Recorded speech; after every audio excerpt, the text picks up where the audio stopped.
It was a California August in 82 when my mother gave birth to the Spam Tech crew. 13 years later had me looking at Linux. Programming made me stronger like Papa the Spinach. Now, people know that a DG carry weapons, but if that weapon is a nest you step in, we finish Contra with only one life.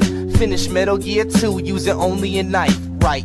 People might think that we're frontin', then they see all the noobs online that I'm putting. My rhymes flow just like my code, even though my source is owned by Sko. What about my Indian? I keep it low. See me on Gunbound, call me pro. I'm a certified legend, but I'm still your bro. This is a PSA, boy, the more you know. I'm a legend everywhere that I go. Every distro, every Craigslist hoe pumping they fist, yo. Can't get enough of Whitey Crackers jams, and they can't get enough of Whitey Crackers spam. I'm a legend everywhere that I go. Every distro, every Craigslist hoe pumping they fist, yo. Can't get enough of Whitey Crackers jams, and they can't get enough of Whitey Crackers spam. I said my heart's wide open goatee, and my windows min like Ho Chi. I'm just another nerd, but I rap about it. Shit talk on the net, then I laugh about it. I've been caught slipping like the Star Wars kid when I'm on eBay sniping a bid. Catch me on a webcam like Numa Numa. See me at the club and I'm rocking Puma. Another net legend if you see me yodel. Spit a little something that's anecdotal. Tell me about the time the E-Bombs world stole your chop like I stole your girl. Catch me on Gen May, not something awful. Low tax would ban me, raffle.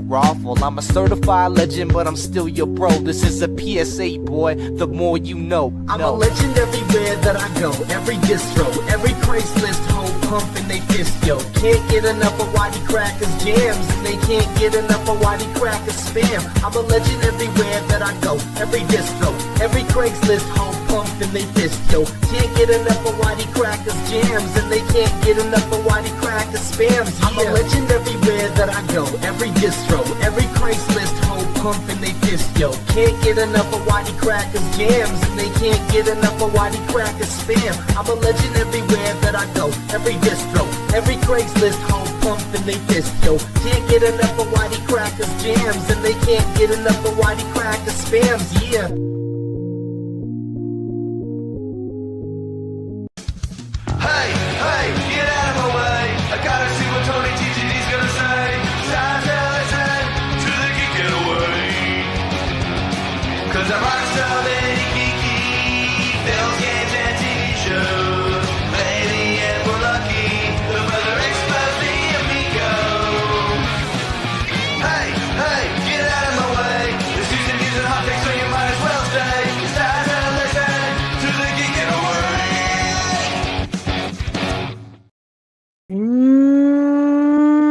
What's up, meatbags? It's the often imitated, never duplicated frog, motherfucking Tony. And this is the brand new era, the brand new age, the coming of the age of Aquarius, if you will. This is the Geek Getaway. Originally, that was the name of the channel. The Geek Getaway was the channel, the brand. Over the years, that has evolved. I've become the brand. I've become the focal point, right? Because originally, as I've talked about this before, the Geek Getaway was supposed to be a place where we highlighted the articles that I was writing on the geekgetaway.com.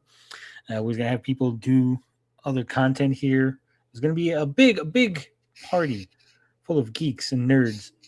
That didn't quite work out. The people I was working with either were very, very lazy and didn't want to do stuff.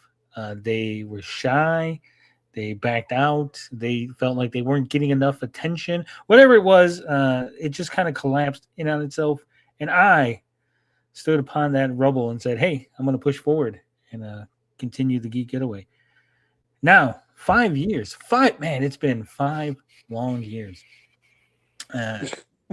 After name changes, after brand changes, after focus changes, after moving from community to community, the Geek Getaway is back. And that means a lot. So I'm going to tell you what that means in a minute.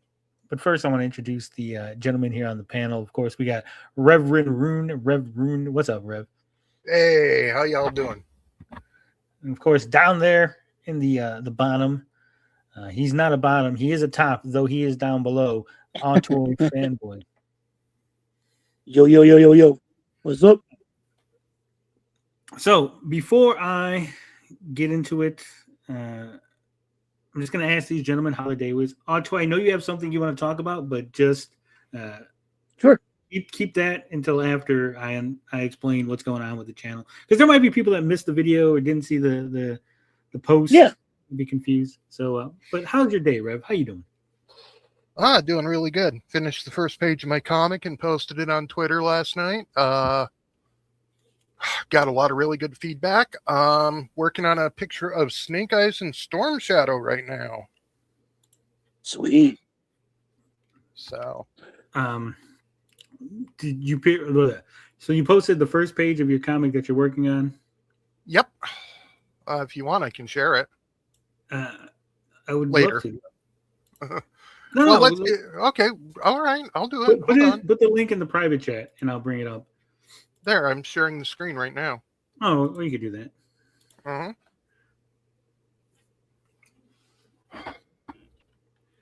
That looks very, very impressive. So, what is give us the story? Very cool. Well, it's a horror supernatural thriller. This guy right here, Jack Talbot, he's kind of a freelance supernatural troubleshooter, and he goes for no. You can't use the Talbot name and then he's not a werewolf. That's like calling your guy Bill Van Helsing. You're like, is he a vampire hunter? Like, no, he's not. It's like No relation. No, he's not a werewolf. But he's not human either. So you'll find out. That's part of the story, man. I'm just saying, it's that name is very it's tied to the werewolf because of John Talbot, right? Well, I'm breaking convention. There you go. See, look, I definitely thought he was a werewolf. He's a freelance male model like Zoolander. Model by day, fights evil by night. It looks good. Does it have a title? This is the Talbot Chronicles, and it's book 1, Darkness Fell. It's if book 1 does well, it's going to be about 48 to 72 pages total. It's a mystery with a lot of supernatural elements. Basically, Jack gets summoned to the town of Preston, where he has to unravel the secrets of the town that are responsible for a series of deaths that has been occurring. And in the process, he uncovers a dark history of the town and a pact that has been made. So he's got to, unravel all this stuff. And in the first book, it's him solving the murder and uncovering the larger plot. So going to be using some conspiracy theory stuff in here, just having a lot of fun with it. And he's, kind of a rough individual, in his 40s and stuff like that. And he does use magic, but he also hates using magic. So it's like John resort to him.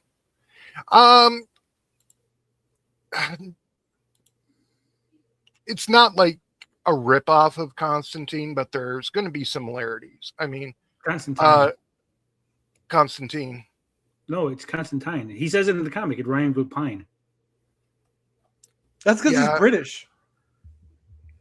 What's up, Perp?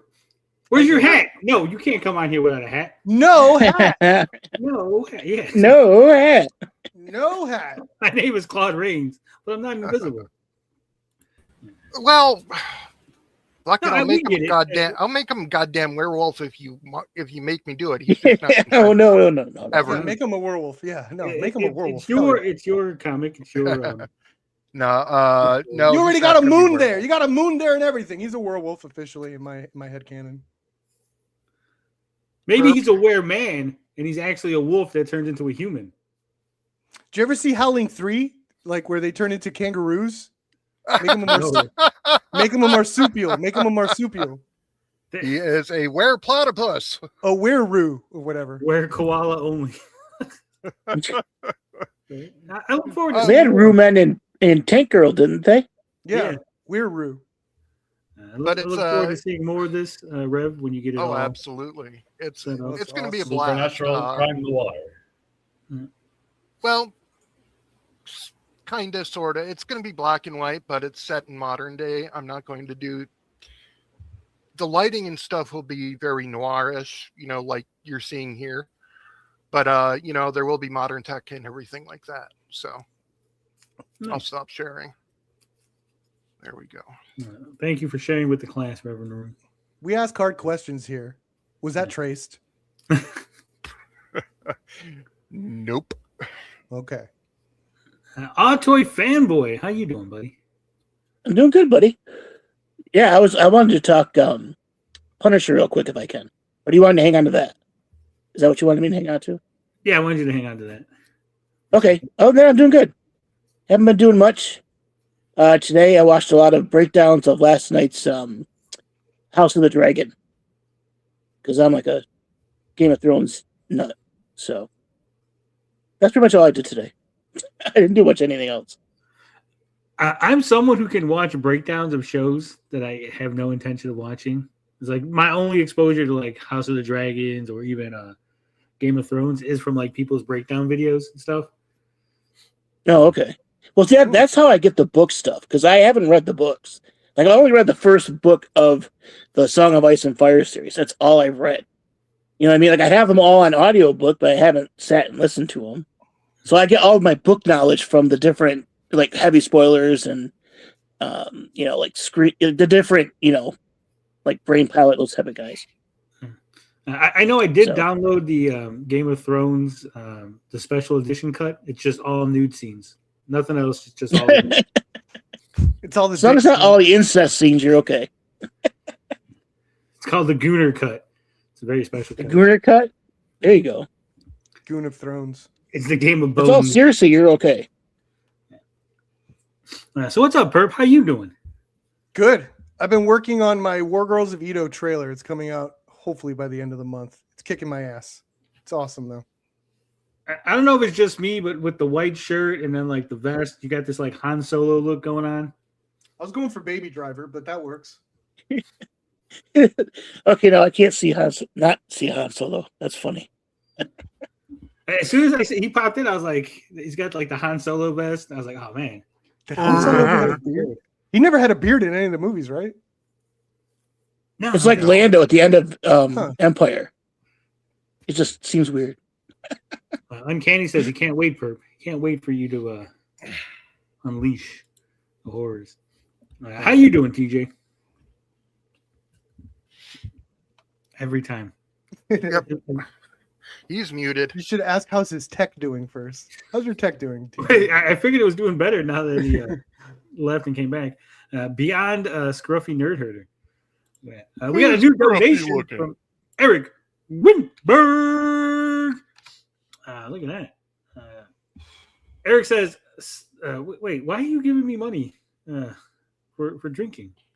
Eric, he says Santi, which is French for to your health. This is not a drinking stream. Is there a confusion here?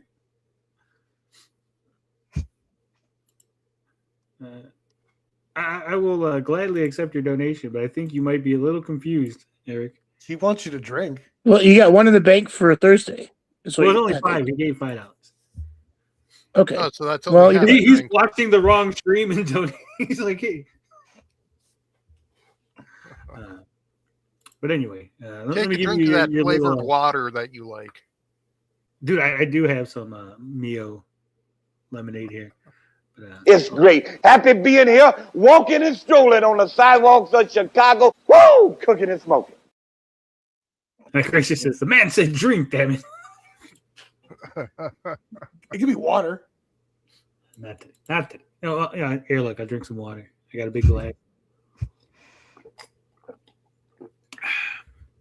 That Mio stuff is so good. I'm gonna find out one day it's gonna give me cancer or something from overusing it. Everything is. All right. You're in Chicago. You'll get cancer just from drinking the water. No, it's the Mio. It's like the artificial sweeteners and stuff they put in it. Everything gives cancer. But that said, if you're here and you might be confused, what's going on? Like earlier, before I edited my post, I said that Mondays would be Detractor Kings. But then somewhere along the day, I said, no. Forget just one day of drama. Let's go no day drama, right? And forgive me for a small, there's going to be a small indulgence here about drama, okay? I'm just going to say this. I realized that I'm way up there, and the people that hate me are way down there. They need me. Those people need me to make their content. I don't need them to make my content. In fact, worrying about them has dragged my content down. It's dragged me down, right? I'm streaming and we're missing content. We're not talking about comic books. I'm behind on my Ripperverse books coming out, and because we're worried about all this drama nonsense, all these people that don't matter in the long run, right? So no more drama, no more worrying about what people say, no more worrying about what people think of us. We're just going to be focused on comic books, television shows, movies, regular books, video games, wrestling, AI, stuff like that, right?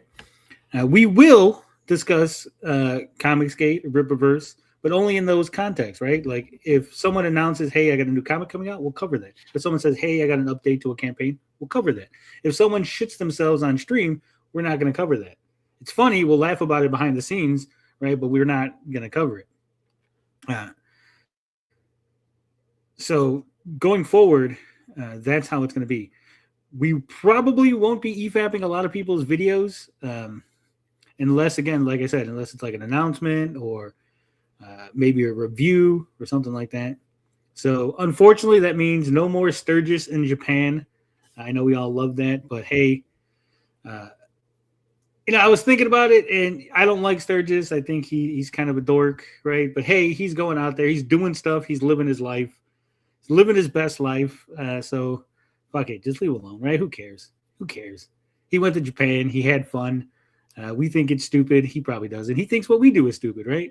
I mean, people can look at the things that we like and go, oh, man, that's dumb. They're talking about wrestling. Oh, man, that's stupid. It's so cringe that they're talking about Punisher, right? So not even going to worry about that shit anymore. Like I said, if he does like a review or he makes an announcement or like, hey, I'm coming out with a comic book or something, then we'll cover it, right? But other than that, I don't really have any desire to cover Sturgis anymore. Right. You'll miss him, Tony, says Malik. Probably. I'll still watch him in private. I'll cover him privately. I'll record the videos and just not upload them. Right. It's like when you write the angry letters and then you just don't mail it. I just record videos and just never publish them. Your whole back catalog. With that said, Mondays is going to be the Geek Getaway. What that means is it's going to be a buffet of different topics. We're going to be talking about gaming. We're going to be talking about wrestling. We're going to be talking about comic books, art, music, action figures, anything nerdy, geeky. We're going to cover it on Mondays. Every other Sunday, we'll be doing just specifically comic book stuff at CG Suburbs. Every other Saturday, we'll be specifically doing video games at Gabbing with Geeks. Obviously, Friday is still going to be wrestling night. Thursday is still going to be Thirsty Thursday, where I get drunk and we watch things and we talk about stuff and we just have a good time and hanging out, right? Wednesdays is still the members only hangout streams. And then Tuesday is my day off. No longer doing the open panel Madhouse, because let's face it, no one was showing up that really needed to. Like you guys would show up to hang out and jump on stream, and that's cool. And if like Lance or any of you guys are in the chat and you're like, hey, I want to come on and talk about this, just fucking say it in the chat. Be like, hey, I want to come on. I'll drop the link for you guys, right? But when it comes to like open panel, like the whole point was like, oh, these people are talking shit about me. Here's their chance to confront me. And none of them would ever show up, right? Because they know if they came, they would look stupid. So that's where we're at. That's how it is going forward. I'm going to make videos, so we're going to have daily videos. I'm going to say not daily videos, right? I'm not going to commit to daily videos, but we're going to get you at least 3 videos a week. How's that sound, right? I can commit to 3 a week. You might get more. You'll probably get more, but I'm committing to 3. So if it ever falls below every day, I don't want to hear no one complaining, right? You're going to get at least 3. Same thing with these shorts. I'm going to go back to putting shorts up. And if we look at the channel, right, it really has stagnated because of the drama. There's no one who cares. There's a ceiling, right? There's a ceiling to drama. If you talk about like Boogie, the ceiling is higher because Boogie's well known. People know about Boogie. He has a big channel to begin with, right? There's a big audience for Boogie. There's a big audience of people that hate Boogie, right? If you talk about Homeless Larry, he's got no audience. No one cares about Homeless Larry. You guys only care about Homeless Larry because I cared about Homeless Larry, right? So like it wasn't increasing the viewership. No, the numbers weren't going up. The subscribers weren't coming because we were talking about Homeless Larry or Sturgis or any number of people that we've talked about. So we're going to be focusing on things that are going to improve the channel, get us back out there, get us back into the algorithm. Like I said, I got a lot of developers sending me game codes, hitting me up. I haven't been able to do them because I'm here on stream all the time. If I'm streaming every day of the week, how am I going to play video games? How am I going to review video games? How am I going to do anything, right? What's up, Darren? Tipples, yeah, she touches Tipples. Amy, Thursday, we'll watch silly videos, tomorrow's teachings, stuff like that. Thursday sounds like that's where the drama's going to be. It's not going to be drama. There's going to be no drama. Until someone brings up a video. Watch this, Tony. Drunk Tony. We'll cross that bridge when we get there, right? So that's how it's going to be going forward. With that said, I also will probably try to do some articles on the geekgetaway.com. So if you like to read, if you rather read than listen to my frog voice, you'll have that. I missed something. Does the show tonight seem different? Liam's been asking for a link for some time now. I'm sorry, I can't. Yeah. I'll send you the link right now, Liam. I'm sorry. When I start talking, my eyes roll back in my head like a shark, and then I can't see anymore. That's why we don't stop you for the most part. Oh, is that so? You show a symptom of possession when you start talking. No, that was just my way of saying like I focus on. Or he's coming. Every time he talks, he's like, ah. Et fili, et spiritu sancto. I was looking at the channel, and the first live streams that I did after the Tommy Tallarico interview, there was a bunch of gaming live streams. I won't count those, but like the first panel show was just me and another dude talking about the Amico for like 2 hours. Hey, we didn't pull anything up. We just talked. But what's up, Liam? What do you want to say? Yeah. I'm just sitting there packing, listening to you guys, and I just want to say, like, thank you, Frog Tony, because, like, that's what I've been looking for the longest time. Like, the ability to just, like, talk about what's going on and stuff and just, like, chill. Like, and that's what's constantly fucking denied me. So, like, I'm really looking forward to the new format of the show, what you're going to be doing, like, the chance to just, like, talk about the latest stuff. Like right now, Gendy Tartakovsky is working on a Conan animated series, which is huge. But he's also working on like a Warhammer 40K animated series, which is also huge. Yeah, I seen that announcement, and I was like, wait a minute. I was like, how many shows is this guy going to be working on? Is that going to? Well, he's a showrunner. He has an animation studio, and he'll just sort of direct things. You know what I mean? So he's probably got a few irons in the fire. His last animation project was a fucking bit of a like embarrassment. It was like it was a bit off humor. It was just basically about perverted dogs fucking and stuff. So I was like, looking forward to getting back to him doing work like his stuff on Primal and stuff. But yeah, no, I wasn't going to pop in, but you just started talking about the new direction of the show and everything like that. And I was like, hey, this sounds great because, like, I would love to just talk about comics and stuff like that, and everything else gets bogged down in stupid shit. You know what I mean? All the fucking time. and we've all heard it. We all fucking know how it is, and I think this will be better. I think this will be more fun. You know, frankly, a better use of my time for sure. You know, like so. Yeah, that's all. Dying Yoda sound effect. That's what a name. Are there any detractors who are banned from ever coming back to the channel? That's a weird question. You'd have to ask me like a specific. I feel like there's a specific person you're trying to like ask about, and you're just trying to do it in a roundabout way, right? Like again, like I'm someone who forgives, right? If someone hit me up and said, "Hey, we had a falling out. I'm sorry, you know, my apologies, whatever. Water under the bridge." It's cool, right? But just to say blanketly, like, no, I don't just like forgive people who haven't like asked for forgiveness. How's that sound? Yeah, seems fair. Seems fair. Anyway, I'm gonna get back to what I'm doing and keep this up. Good. This is gonna be fun, Bro Tony. I think you're doing the right thing. You know, I think you're doing the right thing. I think it's gonna be a nice change of atmosphere. I think it will. I think it will be good for morale. That's what I think. Hopefully. It's going to be good for the soul, at least, right? Yeah, exactly, and it'll be more interesting. Like, there's so many things that like we never really like. We only got to talk about like the comic stuff on like what was it like the Saturdays? Sunday. Sundays. Sunday, Yeah. Sunday. So now we'll be able to talk about more stuff that's actually going on, and you know, that's what it's all about. Like, I feel like we're in a sort of a point of cinematic history right now where things are changing. Like, movies were being made for the big screen, things that were Oi. All right, I'll go. I'm gonna go pack these boxes. Hold on. It says, "Hail Rev Ruin, Antoy fanboy, little movie perp, Liam, and of course our glorious host Frog, Father Mucker, Tony." Feather plucker. Now, he's got to go around the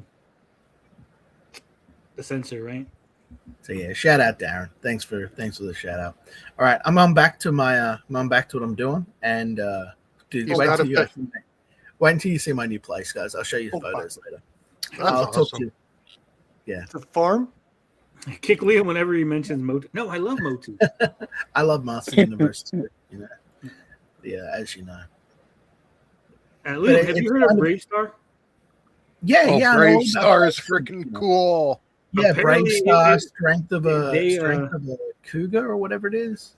Well, Brave Star. Apparently, I was watching a video. Apparently, they were basically not Brave Star. Is it Brave Star? No, it's not Brave Star. Fuck.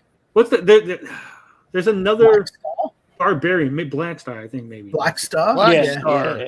Yeah. Which was the Hey, now you're a Black Star. Yeah, let's see that. Let's see that as an AI video. Yeah, apparently Black Star is like a proto He-Man. Yeah, proto He-Man. He's got the Star Sword, which is broken in two parts, like the Power Sword in the toy line. You know what I mean? Yeah, that's interesting. It was made by Filmation, which is the same company. Yeah, I watched that when I was a kid. Like, that did come out before Masters of the Universe did. Yeah. And you know what I really enjoyed? Like, you know, the 1980s Flash Gordon that film. Flash. You can really, apparently that bombed. That soundtrack. That song. I'm talking about the animation. Where bombed. Oh, I never even knew about an animation. Yeah, dude, it's something else. You can see all of Skeletor's movements and everyone's movements in all the characters because it's all of the base rotoscoping that they did. You know what I mean? When they're first learning how to do it. That's why He-Man's animation's so smooth. Was that they used all the same stuff? They did that in Black Star as well. Defenders of the Planet? Defenders of the Planet. No, that came later. That was a different crew. Yeah, because that was Flash. You had the Magician guy. You had the Phantom. Yeah, TJ. Right. Yeah, all of them in the same team. Uncanny Valley's giving me shit. You make me want to watch Flash Gordon now. Well, it's interesting to go back to this stuff before the modern sort of like God dare I call it brain rot like an old man. But there was sort of stronger plot in a lot of this stuff if you find the right stuff. And like nowadays everything is just like go, flashing lights, pirate in a neon hallway. You mean Flash? Oh, Yeah. He'll say It was great. There's also going to be an Evil Dead anime. what? Yep. They're working on one. We'll Evil Dead definitely Wrath. talk about that in a minute. But Autoy fanboy, you read Punisher? Yeah, welcome back, Frank. Welcome It started it's my fourth book in my Year of Marvel thing I'm doing. And I loved it, dude. Oh my God. Like, Oh man. it was so hard to read just one issue. Like, I wanted to keep going, but I'm like, no. One issue a week, trying to stick to it, I So can't what's do so that. good. What's I the would like never do welcome that. back Frank thing? Like where is this set in the Punisher's timeline? Sort of like Is it the Vietnam? what's happening? It takes place after he was, like, the avenging angel of heaven and all that stuff. Like, Yeah, that's with, what happened just before this book. What's interesting And this- about how they handled that though was it's literally like a throwaway line in Welcome Back Frank. It is. Where It is they in just the first totally get book. away with it. Yeah. Yeah, he's Well, like, I know- tried it, didn't like it, told him to stick it. Yep. And then he's done. Doesn't, That's your explanation. Frank didn't like it. Is that Welcome the Back one Frank- written by Garth Ennis? Hold on. Yes. Autoy, doesn't Welcome Back Frank reestablish that he's a Vietnam vet? Not yet. It hasn't, but it might. Like right now, it's basically Frank is. He's back in New York. It's a lot like the Thomas Jane Punisher movie, where he lives in this apartment building.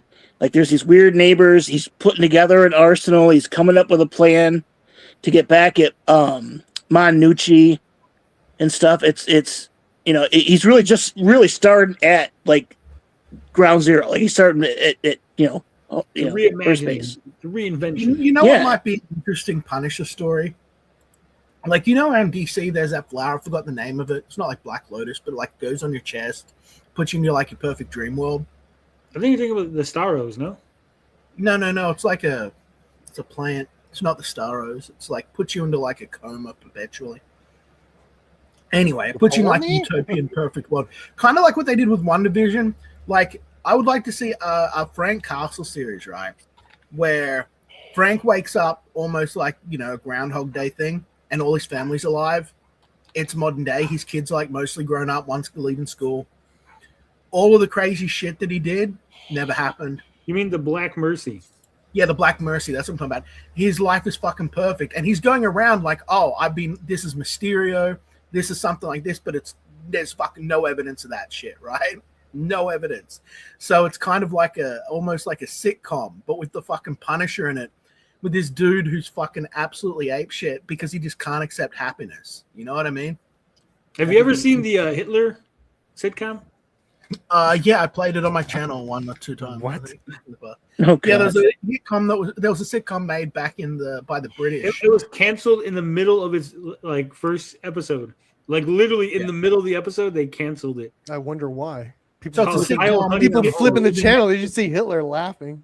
Yeah, Well, hanging next to Kyle a- Honey, hanging I'm next to a home. bunch of Jews. It's about Hitler in an apartment complex, and one of his neighbors is a Jewish guy. Yeah. And the Yes, man. hilarity that Wow. ensues. What a pitch. Heil Hitler, I'm home. Hey, you got to remember, Gosh. people No, weren't Heil so Honey. delicate. Kyle Honey, I'm People home. weren't. Yeah, people weren't so delicate back in the fucking day. Little movie pup. I guess they were, but What are like, you, they took it off mid premiere. but Monty Python did a whole bunch of Hitler skits. No one's jumping on John Cleese's nuts. Well, It was, and there was funny. Hogan's Heroes was it was set in Yeah. a German prison camp. Yeah, but I think they were the butt of the jokes. That's why it was okay. But True. like, when you make him True. he's like the Homer Simpson of the show. I think it kind Yeah, of but like you watch Hail I'm Home or whatever the fuck it is, right? and he's a fucking incompetent, retarded loser. Yeah, but you're rooting for him. You're like, oh, I hope he gets that deal with fucking what the hell is it? With Chamberlain. I hope him and Chamberlain come to an agreement.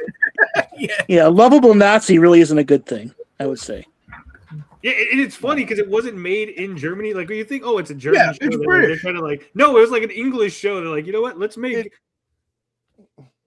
Sorry, go finish. I was gonna say it probably could technically work if it was from the perspective of the Jewish guy that has to live next to Hitler, you know, and then Hitler's retarded. The problem is from the perspective of Hitler, you know. Yeah, that's what I'm saying. Like, making Hitler the protagonist and the lovable, bumbling idiot. Yeah, because look what they did with Jojo Rabbit came out like a few years ago, and that had Hitler in it. But if it was from the perspective of a boy and how he saw Hitler, you know. A live Australian talk show was canceled mid-episode when the owner of the TV network called during an ad break and told the producers to stop because he hated the host. Oh, wow. That's fucked We have up. the best country. We really do. Country's not real. Anyway, back to the Punisher. So we got Punisher. He's planning revenge on the Nucci's. Right. Yeah, like it ends where he tracks down her number one son, which I'm assuming is her eldest son. And like he snatches him up and just fucking chucks him off the top of a roof. And then like you see him like you see Frank turns around and like he's like basically looking into camera. And then behind him is just big onomatopoeia. Splat. I mean, it's fucked up. But I mean, like this is a lot of setup, but the action in it was really, really good. I mean, it's Frank just it's what I really needed to read because like I did 2 team-up books. The last 2 books were team-up books. Yeah. This is ground level, gritty, and the art is fantastic. Like Steve Dillon, Jimmy Palmiotti did a great job in this, man. It's like it's a style I love. You know, like the late 90s, early 2000s stuff. It's chef's kiss. Good Do me a stuff. favor. Next time you read Yeah. these books, man, I want you to get the What are you best. eating, Liam? Get the best 3 panels. Liam, Out of, what are you eating? I'm currently eating nuts. Great. And that just got clipped. Yeah. It's like whenever I hear someone talking, it's like it always like triggers. Sorry, I'm eating cashews, but yeah, what I'd love you to do is next time you're reading, pick out the best 3 panels in the book, Okay. and like show them when you're talking about them, so we can see. What Yeah, I these can do guys that. are. Like that. Yeah, I can do that. That'd be fun. Yeah. Anyway, I'm gonna go finish packing and stop eating into the fucking microphone like a chud. But thanks for having me, guys. I'm looking forward to the new direction of the show. Looking forward to having a good time. Eat these nuts, says Darren. Yeah, I know. I'll never live it down. Look, I can't get a break, can I? Just, I'll catch you guys later. Love you guys. So how many? It's a 12-issue run, right? If I'm not mistaken. I didn't even count. It might be. It probably is. How many? I didn't even count it. Just one. I've only reading 1 book a week. Like I have been, like the last, couple books anyway. Man, I couldn't do that. Like it was right there. It's hard. Like this book, oh my god! Like the way it ends, and like Frank's just looking over the city, and it like the fucking Twin Towers are right there, which is painful, but it is. Oh, it's really good, dude. And like I even got the inker on this, Jimmy Palmiotti, liked and retweeted my tweet when I put that out. Oh, cool. So I was psyched about that. Yeah. We got to get him on the show one of these days. Garth Ennis. I don't know if we can get Garth Ennis, but I think we can get Jimmy. Ennis. Okay, yeah, maybe that'd be cool. It's Ennis. It does not rhyme with penis. Ennis. Yes, it is Ennis. I love his. It's a cool book, man. So far, and I got shout out Finbar for recommending it because it was right on the money. So Right when on the you money. say that you read 1 book a week, is that 1 issue or 1 graphic? 1 novel? issue. Okay. 1 issue. Yeah, 1 issue out of this. Like he's this going to trade the comic book paperback. every week. He's like, Oh, oh man, it's my Wednesday. I got my comic book. I get to read 1 issue. Yeah. You already have So the I can, comic. yeah, but I want to bring it to suburbs each week, 1 issue, and talk about it. So Well, it's hard. Trust me. Instead of binging I a show, you just watch 1 episode and then you wait a week to watch another one. Yes. Whenever I say I'm gonna, Like- whenever I say I'm gonna do that, I just never get to it. I stopped watching the new Game of Thrones because of that. I was loving it, and then I said, "Oh, we'll watch with my girlfriend. Oh, we'll watch the rest later." And we never got back to it. I still haven't finished The Witcher. I got all the way to the first 2 seasons, whatever. The Witcher went kind of hard, man. I kind of liked it too, and I never finished it. Dude, I loved it. Again, Yeah. I've never read the books. I've never played the games. I have no like Witcher knowledge. Don't be like, oh, it's actually completely different. It might be. It might be completely wrong. All I Sure. know is the thing that I watched was interesting, and I loved it. And then I just stopped. Whatever reason, I just stopped watching, and I never picked it back up. You gotta play that third Witcher game at least, man. That I thing's have a it. It's a masterpiece. I love it. It's Dude, one of I my have it favorite- and all the Witcher. DLC for it. I've tried it multiple times, but there's just too much crap to get into it. I've tried the I love first it. mission. Yeah, The there's a stories are barrier that so I just can't good. get past. Oh, the stories. Every time you get into one of the stories is so great. There's one of this witch that collects all these children and shit. It's so fucking good. Oddly specific says giant huntsman spiders are awful. Very, very oddly specific thing to say. What's up, Stray There's Beans? nothing wrong with a huntsman. They're harmless. Yeah, but aren't those like the big, huge suckers Yeah, they're that look big. creepy as hell, but won't actually hurt you? No, they're fine. They're fine. Uncanny says, does anyone else enjoy watching people open random comic book unboxings? Because I've been obsessed with that lately. I'm not really an unboxing guy myself. I don't know how the rest of the panel. How do you guys feel about watching unboxings? I think that would be interesting. You mean like they just get a big box of rando comics and they go through what's in there, Yeah, I'm saying just like like in from general, estate sales and stuff? unboxings in general. Like, how do you feel about that? Oh, yeah, I don't really watch those either, though. To be honest, Like when someone's like, "Hey, Yeah, I got Tony, a package in the mail," I'm like, "That's cool," but like, I don't need to see you open it. And Yeah, I want it. I That's mean, what if it's a girl in a bikini unboxing stuff, maybe I'd watch it. But other than that, Uncanny says, No, I Normally will not I'd put say- a bikini on for you. Oh, wait a minute, I'm not a girl. Never mind. Now, what would be interesting is like buying, like if you could, do they have like boxes you could buy like it's like 50 random comics and just see what you get? Yeah, they do that. Oh, on I'm sure. eBay. In eBay, you could do that. Like you get Yeah. random comics. And then just Mystery open box. Open it on stream. Uncanny says, I see so many different comics I've yet to see. Like that would be fun just to see what you got and like, oh man, like especially if you know the issues, loot boxes, yeah, like loot boxes with comics. Tony unboxing cases of Mio, possibly. So what's up, Stray? Did you have anything in particular or just rolling with? No, I fun? just want to come and celebrate the non-drama. Let's go. Nice. Let's Okay, move so- on. Yeah, I wanted to bring this up because I saw this today, right? I saw it by accident, but it's a JCW thing, and I think this is really what they need to do in order to like blast from the past. Like they have this little segment. If you don't watch JCW with us, they have a little segment where they like show old matches. Forget that shit, okay? What they need to do is show like old vignettes and stuff so we know about the characters, right? Perp, you're gonna love this because this is about the zombies. Okay. Okay. I'm gonna set this up. Zombie. Go ahead. So the outbreak, this is how Barnabas found the outbreak's finishing maneuver, right? So okay. I'm gonna let the Outbreaks. They're here. Whoa, that guy's steampunk as fuck. Yeah, that's Barnabas. He's awesome. Bizarre. Sir Joseph. I know. I don't know what happened to Sir Joseph. It'd be interesting to find out, but he's not around anymore. Also, Barnabas has a different car. That's not the car that his daughter broke up the other I day. wouldn't want to be This a looks wrestler. I would want to be the guy next to the wrestler handing him that shit. Like that's The the job manager? I'd want. Yeah. Is that what it is? Yeah, I'd be a great manager. Go ahead. Uncanny says promos of the past. Yeah, exactly. That's what I'm saying. Like some antique, an ornate box. This is going to make the outbreak incurable, unstoppable. This could play on Tubi. Now, back into the vehicle. Lock the doors and do not open this vehicle for the living or the dead. Hell yeah. This guy wrestles? No, he's a manager for the zombies. He's gonna resurrect 2 Oh, zombies. okay. Oh, he's getting the wrestlers? Yeah.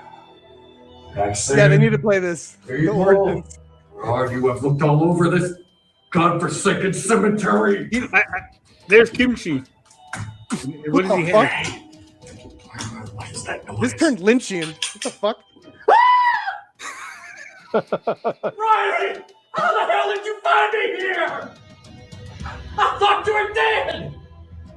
Wait a minute. So if you don't know, this guy, Kimchi, he's an old manager that used to be the manager for what's Kamala. it? Kamala, yeah, Ugandan giant. That guy was a manager? No. So the character of Kimchi used to be a manager. That's why he goes, I thought you were dead, because the guy who played him is dead, and this is just another guy in the costume. Oh.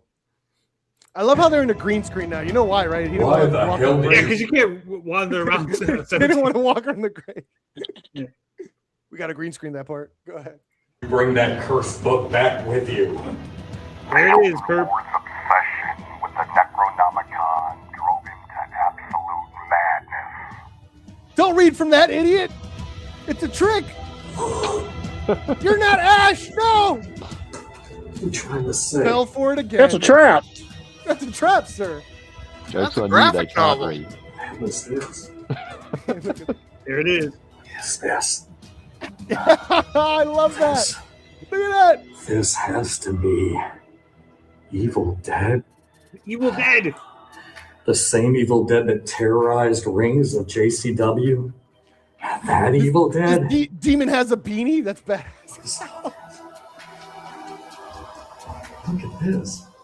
I like to think Barnabas wore that to his prom.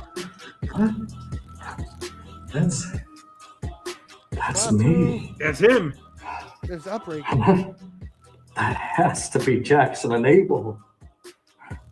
There has to be a connection between Evil Dead and the Outbreak. I was going to start this book. I was terrified of what this book was says. But this book is the link from the past to the present and into the future.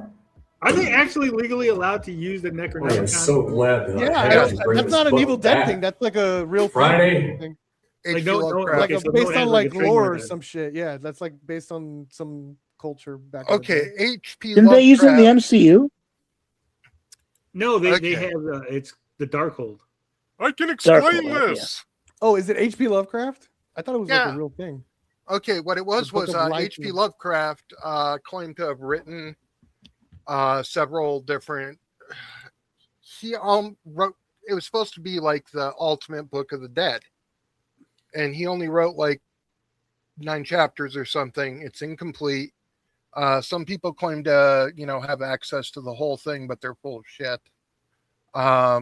There's no real printing of it, but because it's, connected with the H.P. Lovecraftian horror and legend and stuff, it's used so often, and of course it's public domain. So That is It's- true. mhm. But I think I should clarify. The book that they're using is the one from the Evil Dead movies. Like that would be trademarked, right? No, because Are they? you can't trademark the Necronomicon. No, like the design of the book, like not the Necronomicon, the name, but like the book itself, like the way it is designed. Did They're they show it? JCW. You think they give a shit? That's true. I don't think they showed it. They did. They showed the cover. Okay. I didn't see it. Job well done, sir. Friday. This. Is that a phone? This. The necklace. This. It's like a phone The cord. secret of the dead. It's an awesome A phone. lot of necklaces in this league. And I am going to leave it right here. The Jackson There's the cover of the Yeah, book. well, they did it themselves, but yeah. No, I think that they got a copy of like eBay, how like the or Etsy, and I think they green screened the pages. That's part of like the green screen, Mm.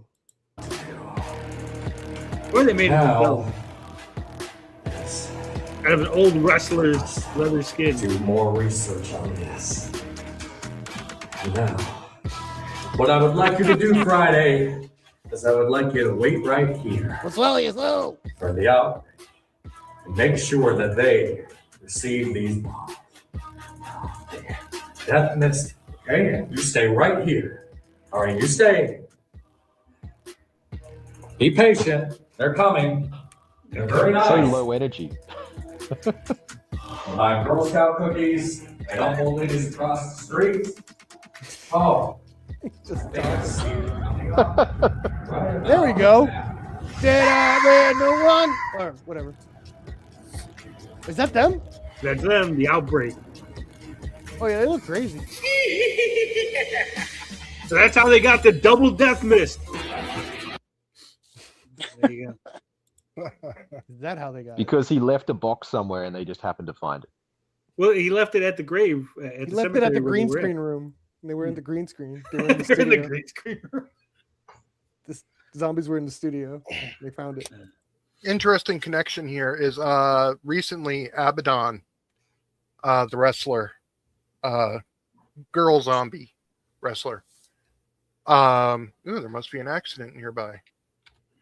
But yeah, girl zombie wrestler just did a video with Jackson and Abel. Did So yeah, it was on her Facebook. I follow her. She's awesome. Oh, you know what that means? She's coming to JCW. It was an MLCW or something thing that was tagged in it, but Yeah, but it could be. In the last JCW where he was talking about going after his daughter. So his daughter is Danny Moe in storyline, and he said that he was going to bring something to come and destroy Danny Moe. Ooh, that'd be cool. Get Abaddon. So obviously, in it's got to there. be a female wrestler, right? So Abaddon would fit. Danny Moe. Yeah, because I Abaddon is saw her in basically AEW. Wasn't really impressed. she's gotten better. She literally works. She's learning directly from Dustin Rhodes. What was the budget for that? It was like $20. What budget? It was a 6-pack and a. It was a 6-pack and a dime bag of blow. Yeah, probably. They didn't Oh even wait a have minute! mics. No, that was ECW. Never mind. Kind of didn't says cocaine. They didn't even have cocaine, mics. but I'm sure he could unleash more than one. We'll see. We'll see. All right. Again, this is not drama. Let me frame this real quick. This is not drama. This is a campaign update. Okay. So we've been talking about the numerous campaigns by Comicsgate creator Ethan Van Sciver. Maybe you're familiar with that name. This is how He's you do recently made a statement about his campaigns, and so let's hear what it is that he has to say.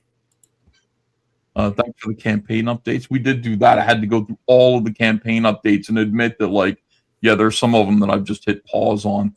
And they're like, well, what's the word on this or that? I'm like, I'm not paying attention to that right now. These are the campaigns that, we're working on putting out, and then we'll circle back to those. And that was embarrassing. But at least it's like, let's just be honest about it. A couple of them that I put pause on, and it's like Rainbow the Brute, Cyberfrog 3, the prequels, the books, mostly the comic books are the ones that I'm working on right now. We'll get those out, and then we'll move on. We'll get the other ones out. So there you go, guys. Rainbow the Brute, Cyberfrog 3, and the prequels is what he's working on. All the other campaigns have been paused. But shouldn't the merchandise be the ones that are easiest to fulfill and make and get done? The I would hoodies, think so. the hats. Yeah, kind of weird. Yeah. So he didn't say anything about refunds, but he did at least update. So there is that. I guess that's something. I mean, to me, the most obvious if he's not doing merchandise, isn't it because it's just too expensive? Like that would be the most obvious answer. Like, why not do it? Like, what is it? Am I missing something? I don't know. Like he took the money for it. He did the campaigns and took the money for it, and then didn't deliver. Most merchandise is third party. So like our merchandise, like you give me money, I would just get the shirt company to make the shirt and send it to you, right? It's not like I'm not in the factory. I'm not like contacting factories to make shirts, right? And I would imagine that would be the same thing. Like he would just contact like a fourth wall or something. Go here's the design, make the design, send me the shirts, and then he sends them out to the people that ordered them, right? Cosmic makes a good point. The merch and the Rainbow the Brute figures are stuck due to tariffs. Is that what he said, or is that what you're assuming? I would just say because again, like I don't think that makes sense to me. If he got money before those tariffs got in, yeah, pause it. Like why like he's gonna have to spend way more. Like the Rainbow the Brute figures make sense because obviously they're being made overseas. The other stuff, again, it's all third party. I don't think, again, maybe I'm wrong. Maybe he is directly contacting a clothing manufacturer to make hats and stuff. It just sounds not something that you would do. I've got a question. Are the actual individual campaigns updated, or is this statement the only update? I have not looked, but I can do that. Those things I heard straight out of EVS's mouth, says Cosmic. Okay. Still doesn't excuse the calendars being late in 2026. That is true, not a Jew. That is true. I've been catching up on Trashcast and heard him say it. What about the warts and all, the Ultra Cyberpunk warts and all? That's all old material. Like, you think that'd be able to bang that right out? Well, I guess that's win too, because he said Rainbow the Brute, Cyberpunk 3, and the prequels is what he's working on. So Fearsome, warts and all, Elephant, the variant cover, the line art variant cover, that's all paused. Oh, he's not doing Elephant anymore? No, it's paused. He's. I don't even. Again, like Elephant, he's not drawing it, and it's supposedly already written. So I don't know why that would be paused. Maybe he read Fearsome was the same way though. One can speculate, but I don't. So I'm looking at the projects from Ethan. Let me see. I'm going to go to the merchandise one to see if it was updated on the site. No, I'm looking at there's no comment that he's replying to. And the update is some of the t-shirts are in stock now from 5/7/2025. So no, he has not updated this campaign. We see you saying that he updated the campaign. So here's the update number 1. And like I said, the comments 6/27/2026. Then no reply to any of that. No reply to any of the things. So I don't know. It's unfortunate. I do know that it does hurt all of crowdfunding. It does hurt people in the particular Comicsgate space, right? Anyway, that's the update. If we get any more updates for campaigns, we'll definitely let you guys know. Right? Is this nerd? If it counts as nerd talk, is there an update on the biggest problem in the universe? Who that show's going to? So far, the latest I've heard is Dick called off the last show that was scheduled last week, so they didn't do last Thursday. Vito has not agreed to the terms, and when he came on the show, he was like, well, I can't get a hold of Dick. I can't talk to him anyway, and I'm not going to negotiate on stream about it. So I don't know. I think it's just going to end. I think at the end of the month, it'll just be over. Do you think there's going to be another show? No, I honestly don't. Dick is not going to do another show. Vito is going to do his own thing, but it's not going to be like a biggest problem knockoff, spinoff, Temu version, right? I mean, there's no, let's be honest, and again, this is no knock against biggest problem, but there is no value in the branding, right? Mm-hmm. Like the value is the two guys sitting around bullshitting about problems. Like the branding really it's not worth anything. So the only thing Keep that's it. worth anything would be the Patreon. Like I told Vito, I'm like, take the 75%, do some shows. If it doesn't work out, then just quit at that point, right? You might as well milk it dry. What if there is though? Remember Comedy Central, The Daily Show? There was like a daily before Jon Stewart was like completely different, and it was like, oh yeah, no one's ever going to be able to replace this guy. And then Jon Stewart came, and it became fucking Jon Stewart. Like, what if that happens? Right, yeah. Because in theory, that is a pretty good idea for a show. Like, hey, you say what your biggest problem is, I say what my biggest problem is every show, right? You get two funny guys to do that. That's the show. Like, you just need funny guys to do that because that's a good concept, right? To build a show off of, I think. It is a good concept. The issue for me is it's been around for a long time, and unless they like close their eyes and pretend like they haven't heard them, I think they're pretty much out of problems. Like all the big obvious problems have probably already been covered, right?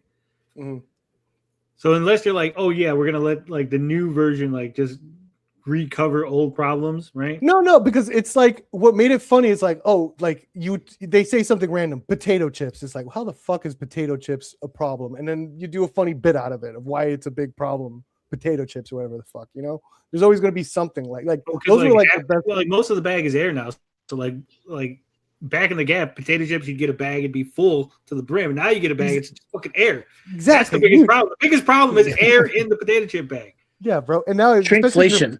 Video game, especially if you're a video game guy, every fucking week you're going to be having like a biggest problem. It's like now we lost physical media.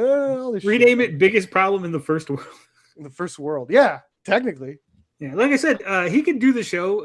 I don't think he wants to. I don't think he wants to do a knockoff biggest problem, but it's definitely there. Like I said, the branding isn't really the selling point. It's not like, oh man, people are tuning in for the branding. They're tuning in for Dick and Vito, Vito and whoever. Could still do the show. I know he wants to. He's always been talking about bringing back the Tuesday Night Grift. So who knows? Who knows? Well, hey guys, I got a dip, so we'll talk to you later. Right. See you, Rev. Thanks for having Hey, me. bro. See ya. There's no chemistry with Dick and Vito anymore. I don't think there has been for a while. I talked about it the other day, but it bears repeating. It's like, for me, as an outside observer, I find it funny that Dick would like harass Vito and shit, right? But as far as like, if I was in that position, I'd be like, dude, this is our show. Like, you're fucking up our show. The worse I look, the worse the show looks, right? Like, why would people want to like tune in or like promote us if you're like, hey, you suck and you're terrible. This show sucks because of you, right? It'd be like if I was berating Autoy every day, like, Autoy, man, this show sucks because you can't keep a topic and you're always stuttering or whatever, and you're like, why are people going to tune in? How is that going to incentivize people to tune in after I told you how terrible the show is because of the co-host, right? Good job, Artoy. Come on. Right? You call me a bunch of homosexual slurs and the N-word and stuff like other shows do. That's Elephant is done from what he said. EVS is waiting for Back Me Bro to do another Second Chance campaign, which I thought he did a Second Chance campaign on Indiegogo, but I will not back it because of Johnny Rocket. Yeah, that's unwatchable, just yelling at the co-host. And again, it could be if they just focus on the problems. I know Dick was like mad that Vito did the voted up. He was like, stop doing the voted up. Stop doing the little news segment. Like, no one cares.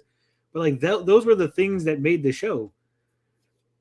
There's a thing though, because it is. I thought it was great when they would get into fights sometimes, but I think what happened is that Dick he became a little too performative in how he's like approaching. It's like, Dick, that's not really like a thing to like be pissed about, right? Where it's like before, it would be like, oh yeah, that's legitimately funny what he's saying about Vito, right? Oh yeah, Vito's uncomfortable. Yeah, this is sucks for Vito, but it's good content, right? And then it just felt, to use a word that used a lot, forced a little bit on Dick's end towards the end there. Yeah, some of it did feel forced. I also think some of it was too personal. Like, there's a way to make fun of Vito and have it be funny, right? But when you're like, your family hates you. We've seen it. Like, when like your family hates you and no one loves you, it's like, that's mean. Like that's not funny. Like I don't want to laugh at someone being mean. Like if you're like, ah man, Vito, what do you know? Like if Vito went like the biggest problem is women leaving shit in the bathroom. You're like, oh Vito, what do you know about women leaving shit in the bathroom? No woman's ever been in your bathroom in the last 30 years, right? Like that's funny because we're making fun of Vito, being a lonely guy.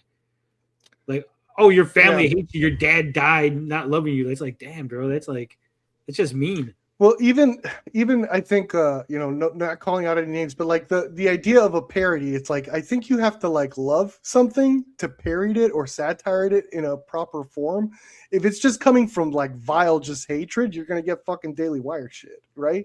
Versus like I actually like I love this thing, I want to make fun of it with love from a place of love, not from this fucking we hate you, we want you to go down thing. It's just that doesn't work.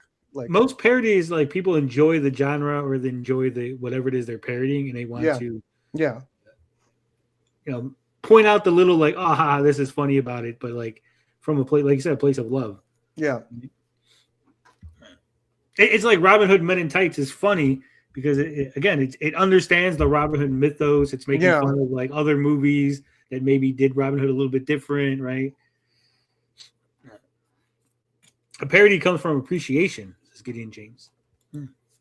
Dick became the angry Dick meme with the red face. Definitely. And like I said, letting people from the outside dictate the way the show is running, letting people from the outside like, oh, this guy who gave me $2, he shouldn't be banned, despite all the like terrible things that he's doing to you, right? It's like, and I could see where there's like almost like a point, right? Because it's like there is like I could see Dick has this mentality when the whole Vito thing happened where he was getting way too sensitive about his comic and stuff like that. It's like that's when things began to change. It's like I understand Dick from then on. It's like fuck, man, he kind of like ruined the show, but that's for a little bit. Like Vito bounced right back, and it was like, but like he kept like Dick kept that with him. It's like you ruined the show, and it's like, dude, that was like almost a year ago already. Like he still had that sort of grudge about that shit that happened. Did Vito do a video going to Dick's house? I don't know. I know he took a picture delivering the comic book, and that set Dick off. Dick was talking about like maybe getting a restraining order on Vito. God. Which is, I don't think you could do a show with your co-host. You get a restraining order against.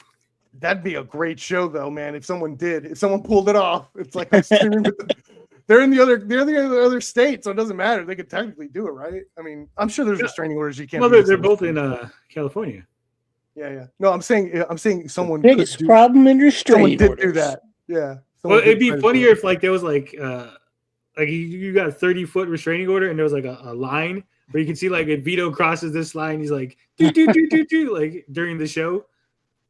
Like how can we get Vito to cross the restraining order line, right? Tony's biggest problem is no fucking magic card. Dude, the chicken Big Mac was so good. Sketchbook, you're right. That is a big problem. Not having a chicken Big Mac anymore. Terrible problem. I wonder if you could ask them to make it. There we go. They're like, hey, you got chicken patties. You got Big Macs. Just slide one of those off menu things. Yeah, maybe. So ironic. Dick made fun of Vito's My Property and crashes out when Vito visits him. I mean, it's worse because again, Riley and them who went to Vito's house had never been invited and never been there. Vito had been to Dick's house like over 100 times, like over 200 times. Like every time they did the show, he was at Dick's house, right? He got invited to Dick's wedding, okay?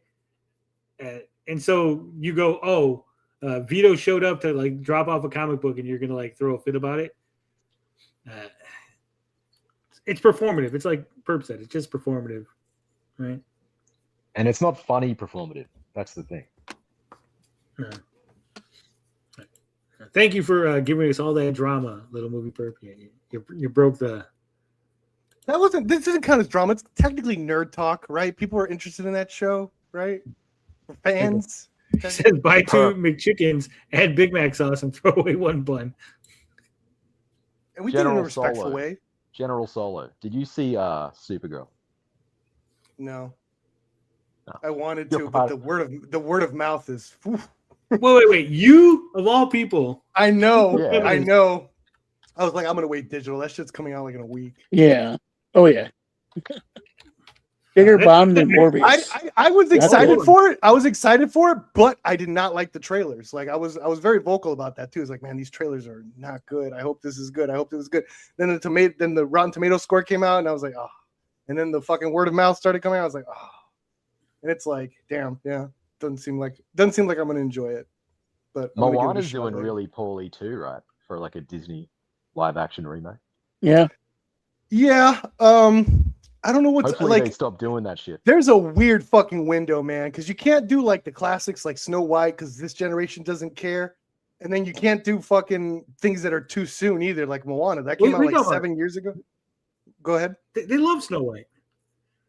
Yeah, but like I'm talking like the box office stuff. Like no, but they botched Snow White. The reason Snow White failed is because they're like, we're not going to do the dwarves. We are going to do the dwarves. No, we're not going to do the dwarves. Like, yeah. If they had real little people in there, it would have been way better.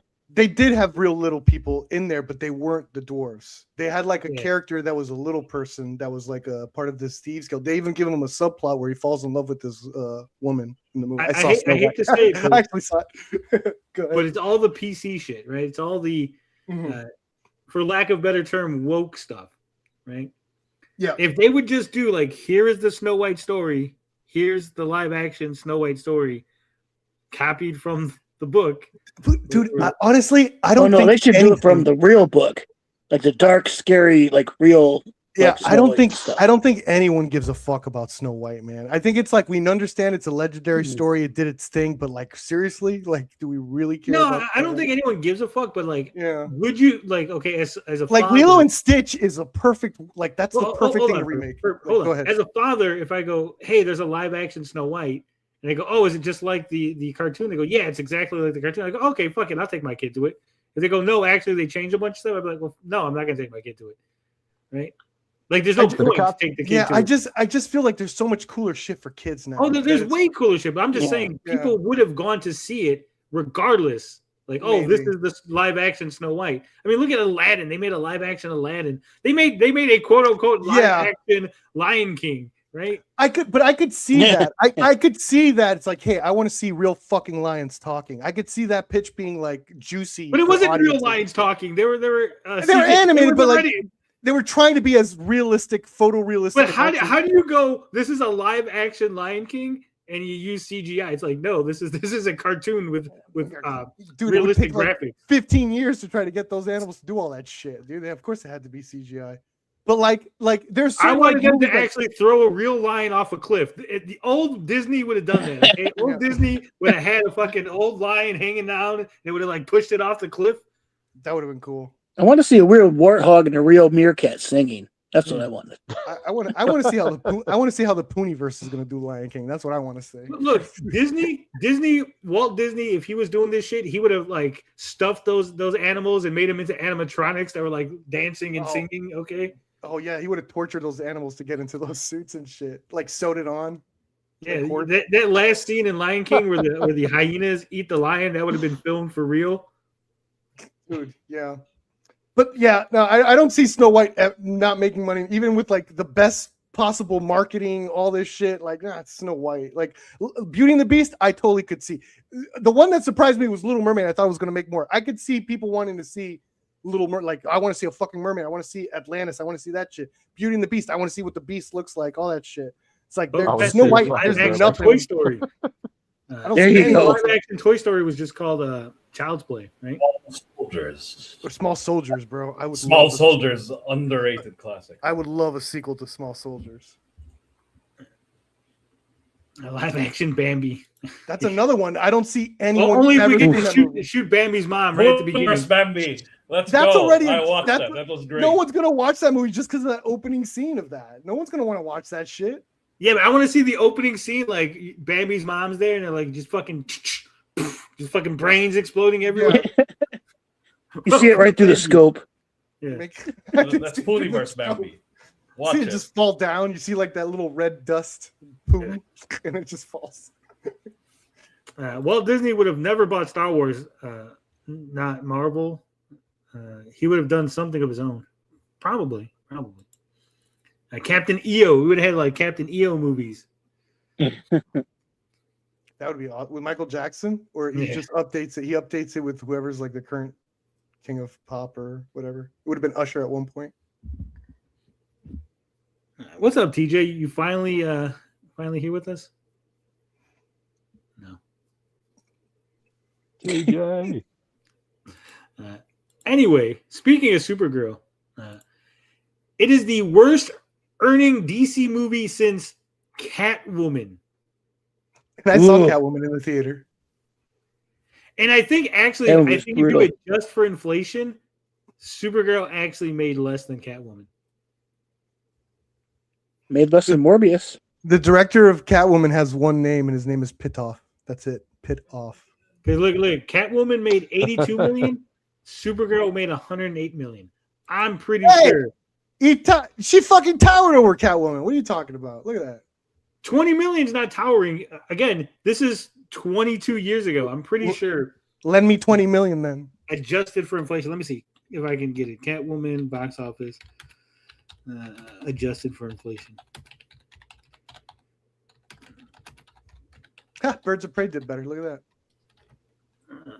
Says adjusted for inflation, that would be 149 million, which would put it above Shazam, Blue Beetle, and Supergirl. Supergirl would be the worst movie adjusted for inflation. Oh man, but such a bad Batgirl trailer. Catwoman was there at the beginning of the superhero craze, right? Like not at the dying end of it. You got to give it some. Right. That's got to account for something. No, it was a bomb right out the gate because again, Catwoman came out and immediately everyone was like, "Wait a minute, this isn't like." Even from the trailers, like this is nothing Batman. This isn't like Catwoman. Her costume was awful. Like it was just Supergirl. At least she looked the part. Adjusted for inflation, and Catwoman is successful by a long shot. Pitoff. I think Halle Berry being half naked really sold that movie. Halle Berry said when she won, she won a Razzie for this, and she accepted her award like a queen. And she said she didn't understand she didn't understand what the fucking director was saying half the time. Like she's like, all right, he's like he's from another country and shit.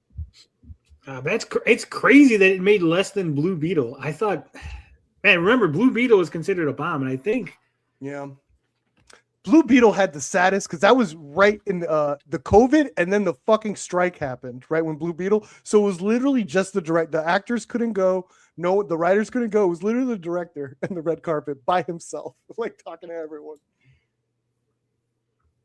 See, Blue Beetle had a budget of 104 to 125 million, so it like almost broke even, potentially, right? Yeah. I like that movie actually. I liked it too. I thought it was pretty good. Again, I'm not a big DC guy, so I'm not like, oh my god, this is different. Or where's Ted Kord? I do know Ted Kord is the original Blue Beetle, right? But I wasn't like, I thought it was pretty good. Upset. Like I know a lot of you people get upset. You're like, oh no, this is crazy. But this movie had $186 million budget, so its box office, it lost money. The craziest rumor I heard was that there's 2 cuts of this movie, that the director had such a different vision from the rest of the production that he had his own cut, which is crazy. Yeah. I guess Gunn went in and fiddled around with a lot of it. And they must have had some awesome conversations that they decided, hey, let's just screen both these cuts. Like no one was winning those arguments there. Whereas like, we're going to screen both. Why did everything have 2 cuts? Man, it seems like every fucking movie from DC has like a director's cut. Going all the way back to the Donner cut on fucking Superman, right? Yeah, that's true. Yeah. WB. I always think, from my experience that if you get reshoots and you're in the editing bay and you find something's not working, shoot more, do something else. So I always think it's a good thing, but apparently when the movies are this fucking big, it just turns into a mess. I'm assuming it's a mix of dealing with what other movies want to do, like the whole continuity of like whatever James Gunn's arcing story is. Like, hey, we can't do this because of this over here. We wanted to bring back Guy Gardner for a scene here, but it ends up we can't do that anymore. Blah blah blah. And things just start getting messed up, right? And it just, yeah, I don't know. I do think it was weird in the Blue Beetle movie where like Ted Kord's daughter was like Latina. It was that. Do you think there's any actual direction to the DC movies? Do you think Gunn has any plan? It doesn't seem like that to me, and that's what makes it difficult to get invested. I think because this happens to me, you have an idea, but then when you start getting down to the nitty gritty, you start realizing, oh shit, this isn't going to work. Oh, this isn't going to work. Remember, he got hired, and then like a couple months later, he had to do a presentation to the public about what the whole thing was going to be from fucking the Gods and Monsters whole arc from Amazonians. He had to have all this shit lined up. It was probably for investors because they were going to sell, right? He just did that to get a bump up of the stock. But like, as you know, he had an idea, but as you get down to the specifics, I was impressed with what he was doing. But like now you're seeing, it's like, yeah, like he had an idea, but when you get down to it, he couldn't get to the specifics. He couldn't get them working. He couldn't get it all working. So now we're starting to see it like, you know, or he could like redirect the ship and maybe the Man of Tomorrow, only his shit could be really good. Cause I didn't mind his Superman movie wasn't bad and it made money, right? Like we didn't do terrible. I think it barely made me. I think so. When it comes to James Gunn, I think he had a plan, right? Mm-hmm. And I think it all got derailed by the board. Because remember, he, like you said, he had Gods and Monsters. He goes, "We're gonna do this, that." And unlike Marvel, who was like, "All right, fuck it. If like a movie bombs or if it doesn't do well, like we need that to tell the story we're telling. We need that movie to be in there." Like DC was like, "No, like this is not gonna work. Scrap it." Like the Authority. Remember, the Authority was gonna have its own movie. It was supposed to come out before Superman. Then that got changed to like Superman was gonna be the focal point. And they're like, well, how's Superman the focal point if suddenly like the other stuff like came out first, the Peacemaker stuff, right? Because remember, he wanted to keep Peacemaker as part of the DCU or whatever. Yeah, because that's probably the most complete thing he has because he had so much time to cook it because he was hired for that before he was the head of it, right? The head of the studio. So that's probably the most complete stuff he has in his head. And not only that, I feel like he had actual inspiration for Peacemaker from working with Cena on the Suicide Squad, where he's like, this dude's actually funny and I like him and I can work with him and he's given me ideas. Whereas the other stuff, I feel like they're just like, what do you got, mate? Do you have anything? And he's like, oh yeah, I suppose I can do this. You know what I mean? It really doesn't seem like there's a passion in what he's doing. Yeah, because I think they cut his legs out from under him. I think he had a passion and he was going to do a bunch of stuff he was interested in. And then they're like, no, hold on, James, that's not working. Like, we need you to scrap that, do this, do that. I think they're trying to force a Wonder Woman movie to come out quicker, and he doesn't want to. Right? Yeah, I don't think he doesn't want to do the Trinity, and they want him to. I believe Zaslav when he says he gave James Gunn full reign. I don't think it's anyone telling him cutting his legs. I think it's him realizing being a CEO is actually really fucking hard. Then why did they cancel a bunch of his projects? It was him. It was his thing. It's like, damn, we're not getting it together. Yeah, cancel it. Then we're bleeding money. Cancel it. Like he has to, because he wasn't prepared for it. He wasn't prepared to do all this shit. I think it was maybe one of those things where like he canceled it, but it was one of those like the studio was giving him the side eye. Like he know what it meant. Like, I better cancel something. Maybe. Green Lantern made $219 million, double the Supergirl box office. That was like a laughing stock when it came out. I mean, The Flash, which is not a very good movie. Oh, I like The Flash. Made $271 million, right? So pretty good. Tom Cruise liked The Flash. Should be enough. Should have got more. Do you reckon those people said they liked The Flash? Because when they saw the previews, everyone was like, "You're going to finish the special effects, right?" And everyone was like, "Yes, we'll finish the special effects." Then they're like, well, I suppose if the effects are finished, then it's not bad. But then they just never got around to fixing any of that shit. Saffron might have convinced Gunn that the business basic didn't add up. Yeah, don't forget, Gunn isn't fully in charge. It's him. Yeah, Saffron. Them going at it. What has worse special effects? What was the movie we were just talking about? No, Flash? like Flash or fucking Black Panther, the original. I Flash, can't recall by anything far. really bad about the Black Panther movie. Oh man, I thought those rhinos looked awful, and when they were fighting at the end, they looked like gummy bears. I Yeah. couldn't stand that. I couldn't stand the ending of Black Panther. The rest No, I was didn't even fine. notice. The ending, it was the ending that like that's one of the few movies I wish they would like do game remasters on movies where they would remaster Black Panther, because that movie like And I add some don't- dewbacks, right? Add some dewbacks in there. like just clean up those effects, man. That's that's the first like Best Picture nominated comic book movie. It deserves like way better. Like the thing is, like the effects people were like taken from that movie and they were put onto Endgame. So it's like that's why like that movie looks like shit, because like the effects people weren't even allowed to finish that.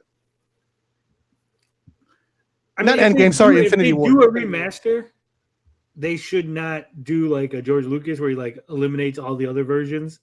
Yes. Right. Yeah. No, I just and I don't want him to add anything. I just want him to clean up. Like I can't look at that final battle. I think they would make a killing. Perp, you need to go to Marvel and be like, hey, look, I got $1 million idea. Remaster Black Panther, then put it back in the theater. Yeah. Yeah, actually. Right before and then you have the trailer of the third one for the end credit thing. Yeah. I think that movie wasn't that good anyway, to be honest. I think it was a great Killmonger, or is that his name? Killmonger? No, that was the second movie. No, the first one. No, first no, Black No, Panther. that's the first one. Fuck, yeah. Namor The was the second second. movie sucked. Oh, sorry, too. Like, Namor. I think the first half of Black Panther was kind of bad. The Killmonger shit was good. Was so It was good. the other stuff that was like, it When almost he feels took like a o- separate movie. Yeah, when he took over, I thought the movie really took off when they killed T'Challa in his own movie, and I was like, oh man, this movie's getting really good. Holy shit. Yeah, I think that was the problem. I think it almost feels disjointed in places where it's like the stuff with Claw and him at the beginning is like, Yeah. but yeah, when Killmonger takes over, it's like, oh yeah, the movie picks up and everything's like boom, boom, boom, boom, boom. Yeah. Either way, terrible box office. You haven't seen it. That's why, like, if you would have went to see it, Evil Dead director enjoys Supergirl would have been headlines everywhere. Oh please. That didn't help Birds of Prey. But I mean, Birds of Prey, Actually, it did a made little 205 million. So yeah, it helped more. Yeah. That extra 5. and that movie was terrible too. Like, how is it? Like, man, how bad is Supergirl? That like genuinely awful movies are making way more money than it. It's not that the movies are bad. It's just how bad was that fucking trailer? I'm telling you, man, that fucking Supergirl trailer turned a lot of people off. Supergirl was like it got people were laughing their asses off when she showed up in the Superman movie. I thought she was going to be a hit. I was like ready. I was like, oh man, bring on that drunk Supergirl. Let's fucking go. And then that trailer comes out and it's all like fucking it's a dusty ass fucking movie. I'm just like, get out of here. I think part of the problem was the villain, right? Yeah, that too. Like, I'm sure that story's good, Woman of Tomorrow, like it's a good comic book, but I don't think that translates. Like, not every good comic book story translates to good action movie. Mm-hmm. Right? I heard the script was good too to Woman of Tomorrow. Like that, the people like the word around was people were like getting teary eyed. They must have changed it in production or something. Not gonna lie, them teeth is what ruined it. What teeth? You talking about Millie Alcock's teeth? Governor. She got something wrong with her teeth? She does have crazy ass teeth. Does she? I've never really Kind looked. of. Now I gotta look up. Yeah, you guys got me looking up Millie Alcock's teeth. Oh no. She completely like I thought she was going to be all over Game of Thrones. She disappeared like mid-season of the first season. I was like, what? Well, yeah, there's a big time jump Yeah, I was right like, in the middle whoa, of the first season. Yeah. she's out of there already. Well, the book that it's based on isn't like a regular novel. It's more of like a history book, and it's told by like unreliable narrators. Mm. So they're trying to make a story out of a history book. It's weird. So yeah, there's big time jumps, but the second season it's not. It's just all build up to a battle they don't show you.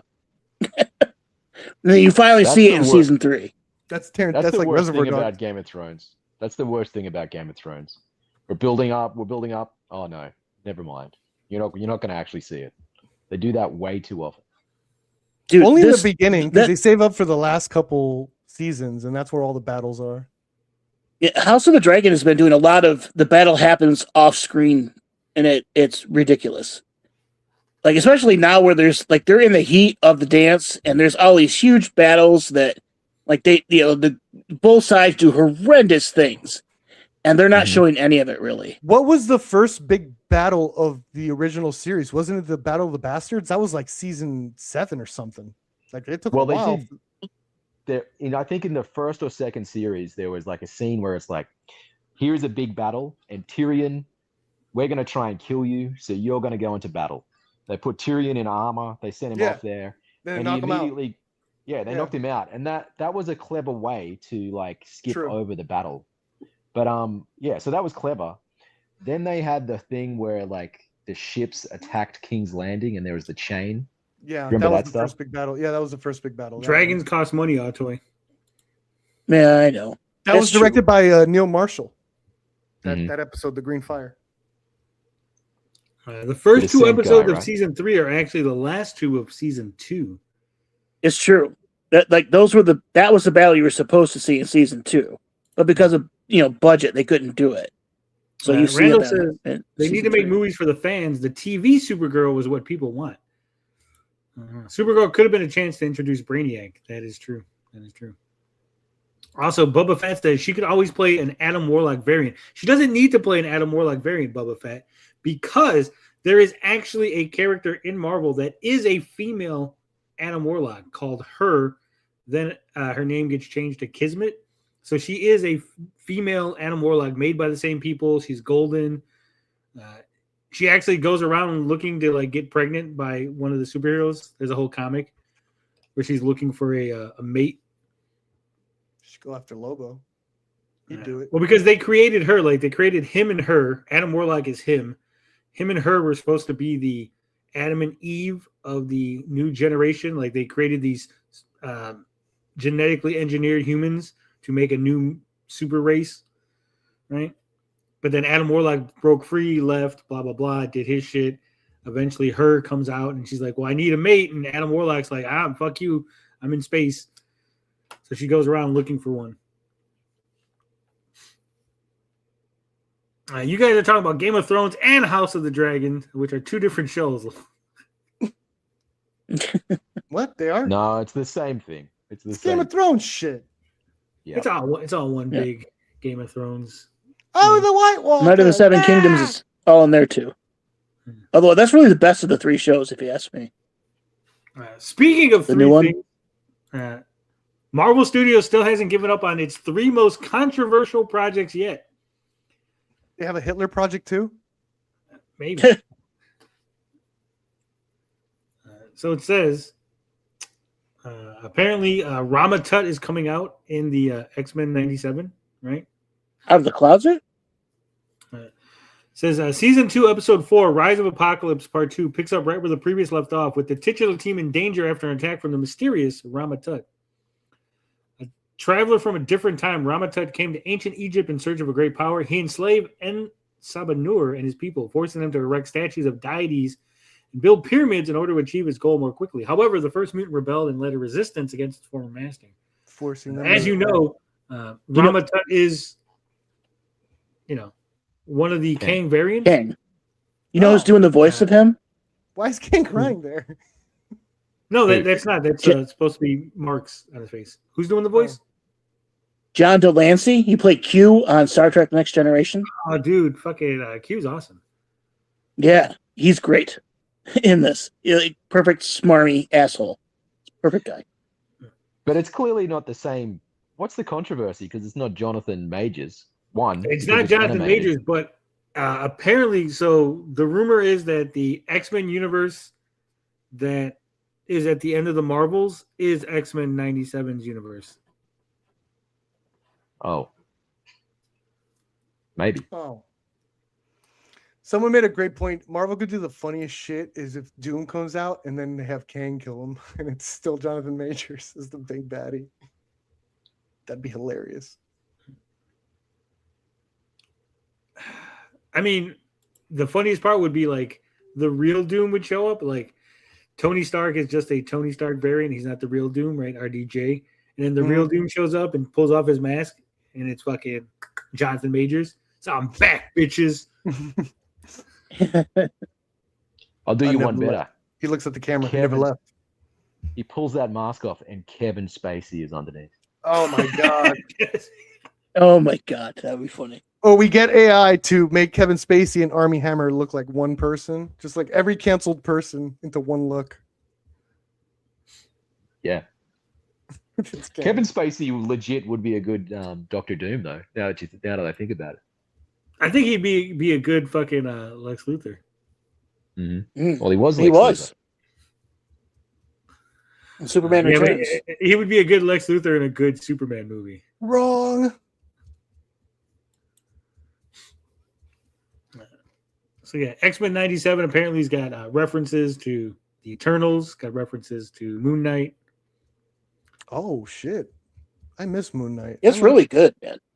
You'd like it, Tony, I think. I don't know why I haven't watched it. Like, I have Disney Plus. I should watch it. Yeah, I watched the original X-Men. I love the original X-Men. I don't know if I could. I can't support a guy who was out there sending dick pics to his staff. They get rid of him. They got rid of him. He's not in the season. Dude, he wrote the entire second season that's on right now, and he's still listed as an executive producer. It must be really good, that script he turned in, because he's talking shit. His scripts are fucking great, dude. I know. He loves the X-Men, and he gets it, and you can tell that he gets it. He's just a you know what I mean? But he's a weirdo. You know, it's crazy. If you start seeing scripts coming in from like Alan Smithy, they're like, "Oh, the executive producer Alan Smithy of season 3," it's Bo. I hope he's got a credit that's like additional art poses provided by Bo DeMeo. Yeah, they should put that in like an art book. Like the art of X-Men 97 is just the pictures of Bo. Or he just does rogues poses. He just does rogues poses. So it's like, oh shit, he did those. That was Bo's ass the whole time? No. Wow. He insisted on sending those. He wanted to be rogue.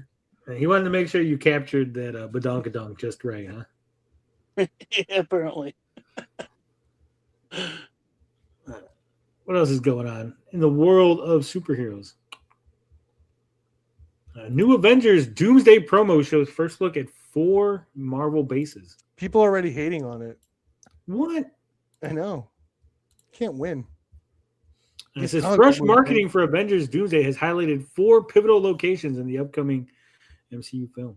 This movie's going to get held back, isn't it? Because the Dune trailer came out. They released the teaser. Yeah, the Dune 3. Yeah. Yeah. They haven't released anything for this one. Oh, the Dune. I think you said the Doom trailer. Is like, Dune 3, the Denis Villeneuve one. And this is supposed to come out the same day, apparently. I don't think it's going to get held back. You think, yeah. Dude, can you imagine Dune versus Doom and Dune wins? Disney, I don't know, because Marvel's been like, you know, the perception around Marvel's just, you know, and Dune's like the new hotness. I don't know. I think Doomsday is too big to fail. Yeah. Robert Downey Jr. It's their last big thing.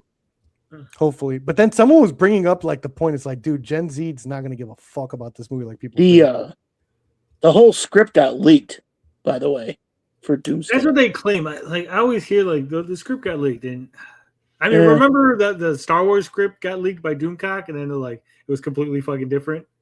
Yeah, but I read one. I saw one though for that when the first of the new movies came out and it was leaked. It was the exact same thing. It was exactly right. And the last movie too. I don't know. Sometimes the right synopsis are wrong. The one for the Doom movie, it's all incursions and you know the alternate universes and it's going to be a bit messy. Oh man, if Doom walks the streets of Wakanda, that'd be epic. So I don't know. We'll see. I want to watch it. Hopefully, it's good, not a disaster. I think maybe again because you have the script and then obviously you have what they film. So I mean, it could be the script because they do so many reshoots too. Yeah, Like that's the script without the reshoots, without anything changed, Without the edits, yeah. without the ad libs. The fuck is this? This is a promo art for the movie. As you can see, you got the 4 distinct teams, 5, right? You got Falcon, Captain Falcon, and the Falcon. Fantastic Four. Fuck is Moon Knight? He's not in it. Where's Daredevil? Not in it either. This is not going to do as good as Endgame. You got the Thunderbolts. They're in it. Okay. I like them. Boy.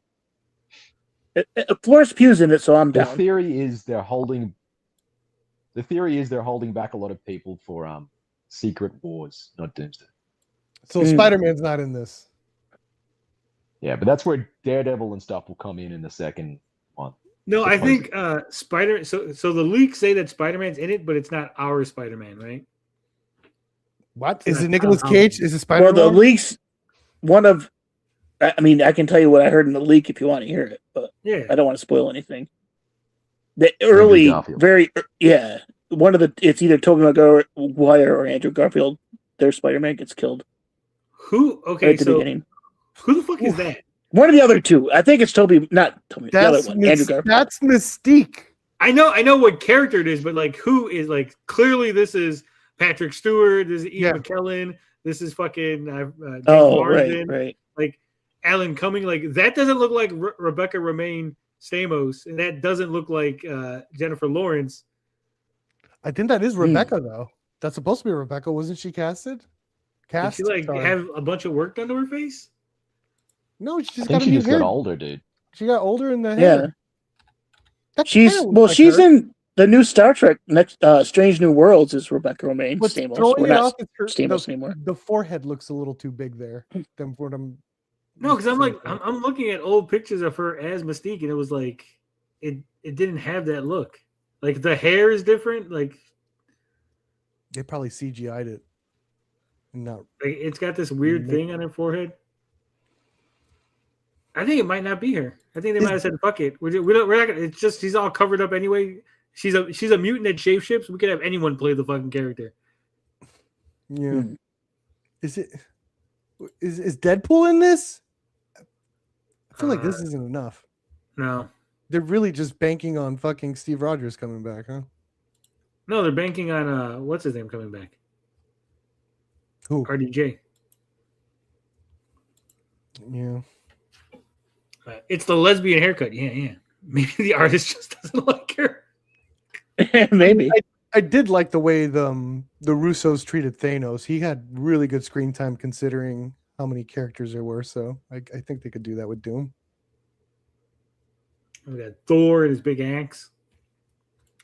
I have a feeling, it's a gut feeling, that Secret Wars is going to be a terrible movie because they're going to have all the younger heroes come out and like be the main focus. Like it'll be a sunsetting for these guys. Yeah. Don't you want Except for maybe the Fantastic Four might be the only ones that survive. I think most of these people are just. Well, isn't it supposed to be like a big reset, basically? Yeah. For the MCU. Winter and then they move on from here.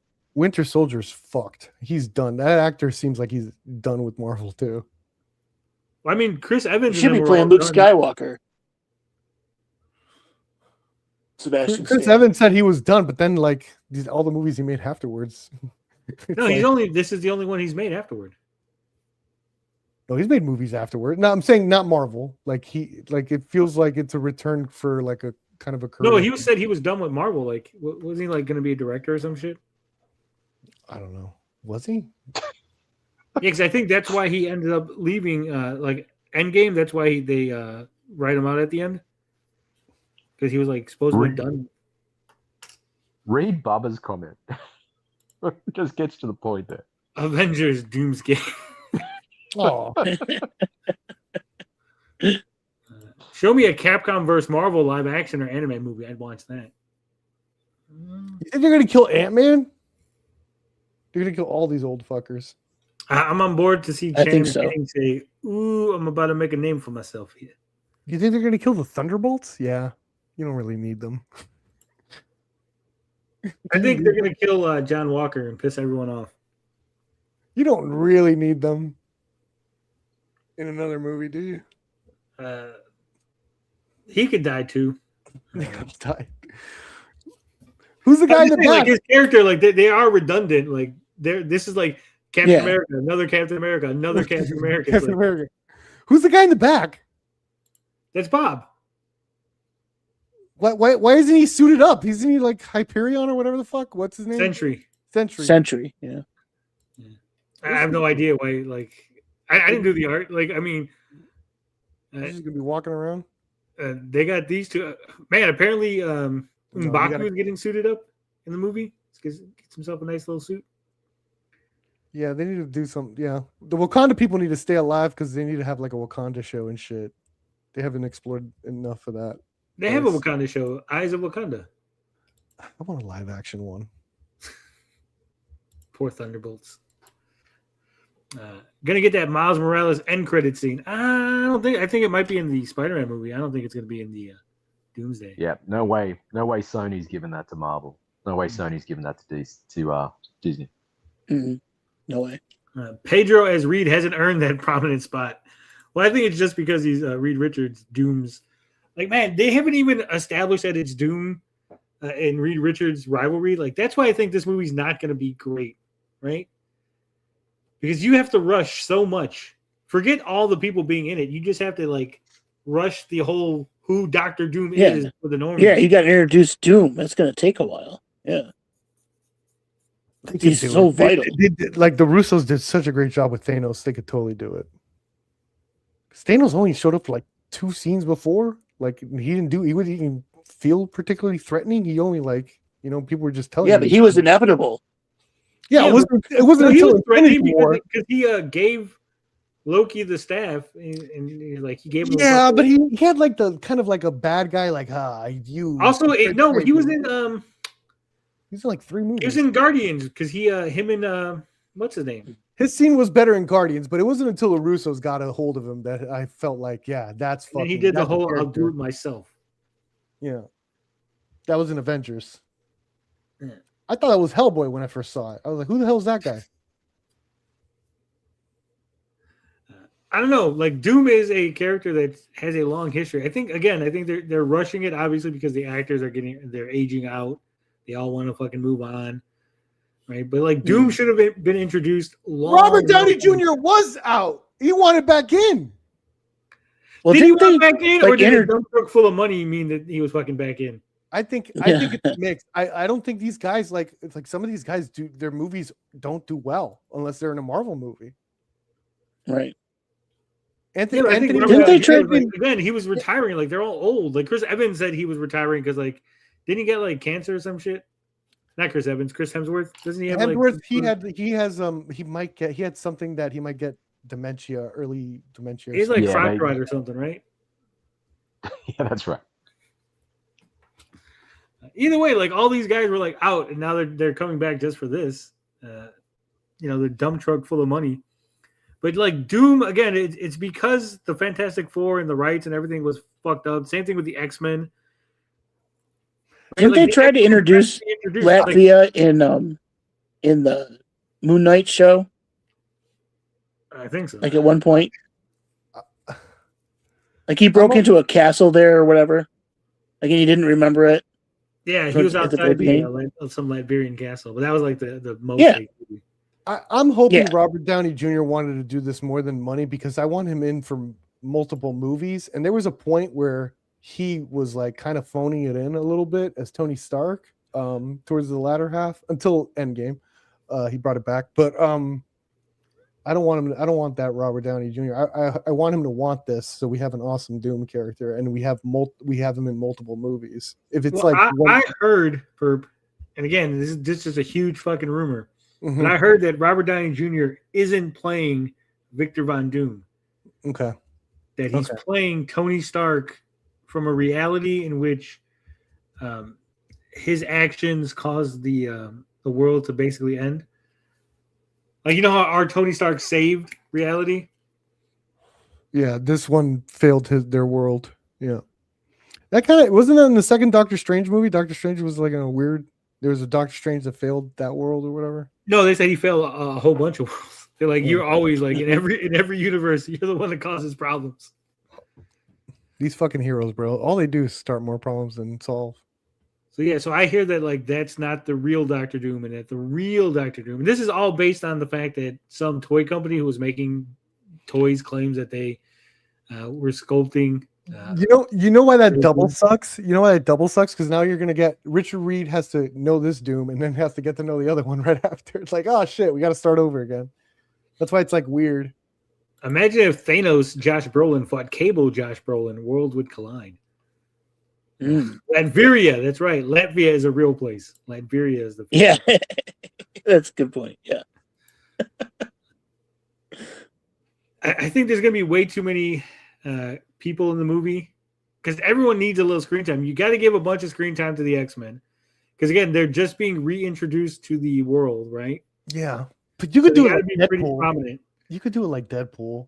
Chris Hemsworth is coming back, so he's got to like get something. Chris Evans is coming back, so he's going to need a lot of screen time. Yep. Clearly, they're positioning the Fantastic Four to be a big deal, so they need a bunch of screen time. Yep. Shang-Chi, just because, goddamn, what are you doing with that guy? Please. They made a big deal about him at the end of, was it the end of Endgame? Like the little scene where like there's a little beacon going off in space. Remember? In Shang-Chi? No, in Endgame. Wasn't it in Endgame when they were talking about the little like beacon going off? I don't know. The little like post-credit scene. His movie was so good, and I wanted more of that. The post-credit scene where Wong and Shang-Chi and stuff were in it. Yeah. How did Shang-Chi even like get involved in this shit? Like, how would he just shows up? Like, what the fuck? I'm telling you, Shang-Chi got done dirty because there's a black martial artist character that's his half-brother in the comics that he could have fought in the movie. And then the guy becomes a space ninja. They had a space ninja. Damn. A fucking space ninja? Nah. God damn. Dude, he fights the Silver Surfer with his karate. He does fucking karate on the Silver Surfer. And he's like whooping his ass. And the MCU's not bringing that in. Fucking idiots. Maybe later. Maybe the MCU won't do it. Maybe that's what they're gonna just cut to Shang-Chi fighting Silver Surfer in the middle of this. Like he has nothing to do with the plot. He's just fighting. Fingers crossed. And it's the female Silver Surfer. He's just fighting. He's beating up female Silver Surfer in space. Like I said, he's a cool character, but I think because he dies from being he gets hung. They're like, nah, we're not gonna touch that. Also, he gets like adopted from like an African village that the dad goes to. Yeah, I think that also they didn't want to do the brother thing because of Black Panther. Too, wasn't that his brother in the movie? He was like, "Yeah, you're doing that again." No, that's not his brother. It's his like cousin. It wasn't his brother. No,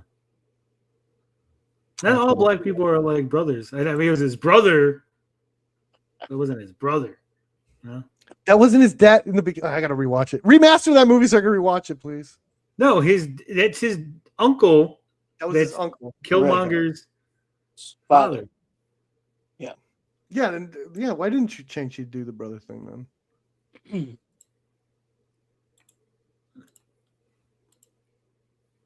Hold on. See, look at that. Boom! We could have had Space Ninja guy fighting the Silver Surfer. Yeah, that's pretty sweet. What's this costume going to look like in live action? Well, I mean, obviously you could have changed the costume, right? But because he's a human, so they put him in a special suit because they revived his corpse and then put him in a special suit and he goes around fighting fucking karate in space. I love suits. Nice hat. I love like cool suit superheroes where like, suits doing shit. I love that stuff. That's why I love Guyver. I love suit shit where it's like the suits doing this shit. But no, he looks kind of like Snake Eyes. I mean, he is without the fedora. Private Eye Snake Eyes. He's deaf, so he doesn't talk, so he's also mute. And his sign language, what sucks since he has those plates like attached to it. Like he's like.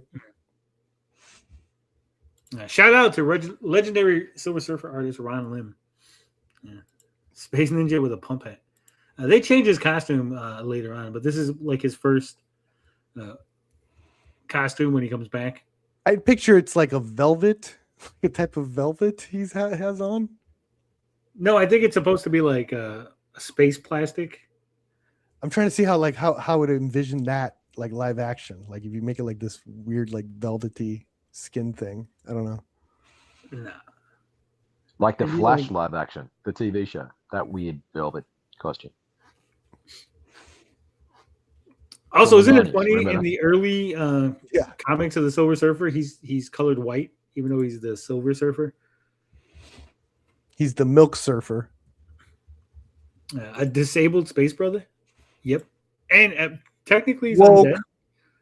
So he's an undead, disabled space brother. Black space ninja. That's why a lot of No, but kids half don't- black, half Asian space ninja. That's No, why the he's not kids- Asian at all. He's the adopted brother. So Oh, in the adopted comic- brother. in the comics, Chang-Chi's father is what's his name? Fu Manchu. So Fu Manchu goes into Africa and just like starts killing a bunch of people because he's evil, right? So he's just like taking over an African village. And he sees a baby, he sees an African baby, and a thing of fire hits the baby, and the baby doesn't cry, and he's like, that baby's super tough. Turns out the baby didn't cry because he was deaf, so he wasn't actually super tough. He just couldn't cry because he was Right, deaf. he's mute. Yeah, he was deaf and mute. And so he adopts him. He's like, I'm going to train this baby to be the rival to my son. And then he did. Okay. And when did he find out he was deaf? And he was like, it's too late to change my mind now. Fuck it.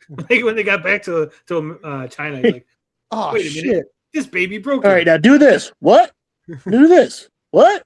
This is going to be harder than I thought. So he's not a ninja. He's a ninja. Oh. Oh, wow. Come on. Terrible.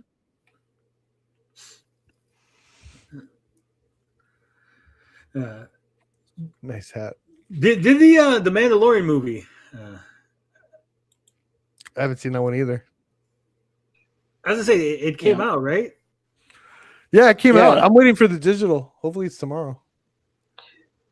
If you told me in 1999, when I was collecting Phantom Menace Pepsi cans, that one day there would be a Star Wars movie that was released that I would not even go to the cinema to watch, I would say you're insane and a crazy person. Yep. But Yep. here we are, man. It's crazy.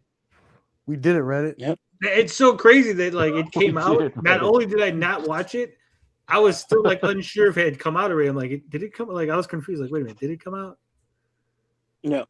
It came out, and I heard it wasn't bad. It was just like, Yeah. My brother liked it. It's just, I think I'm gonna like it,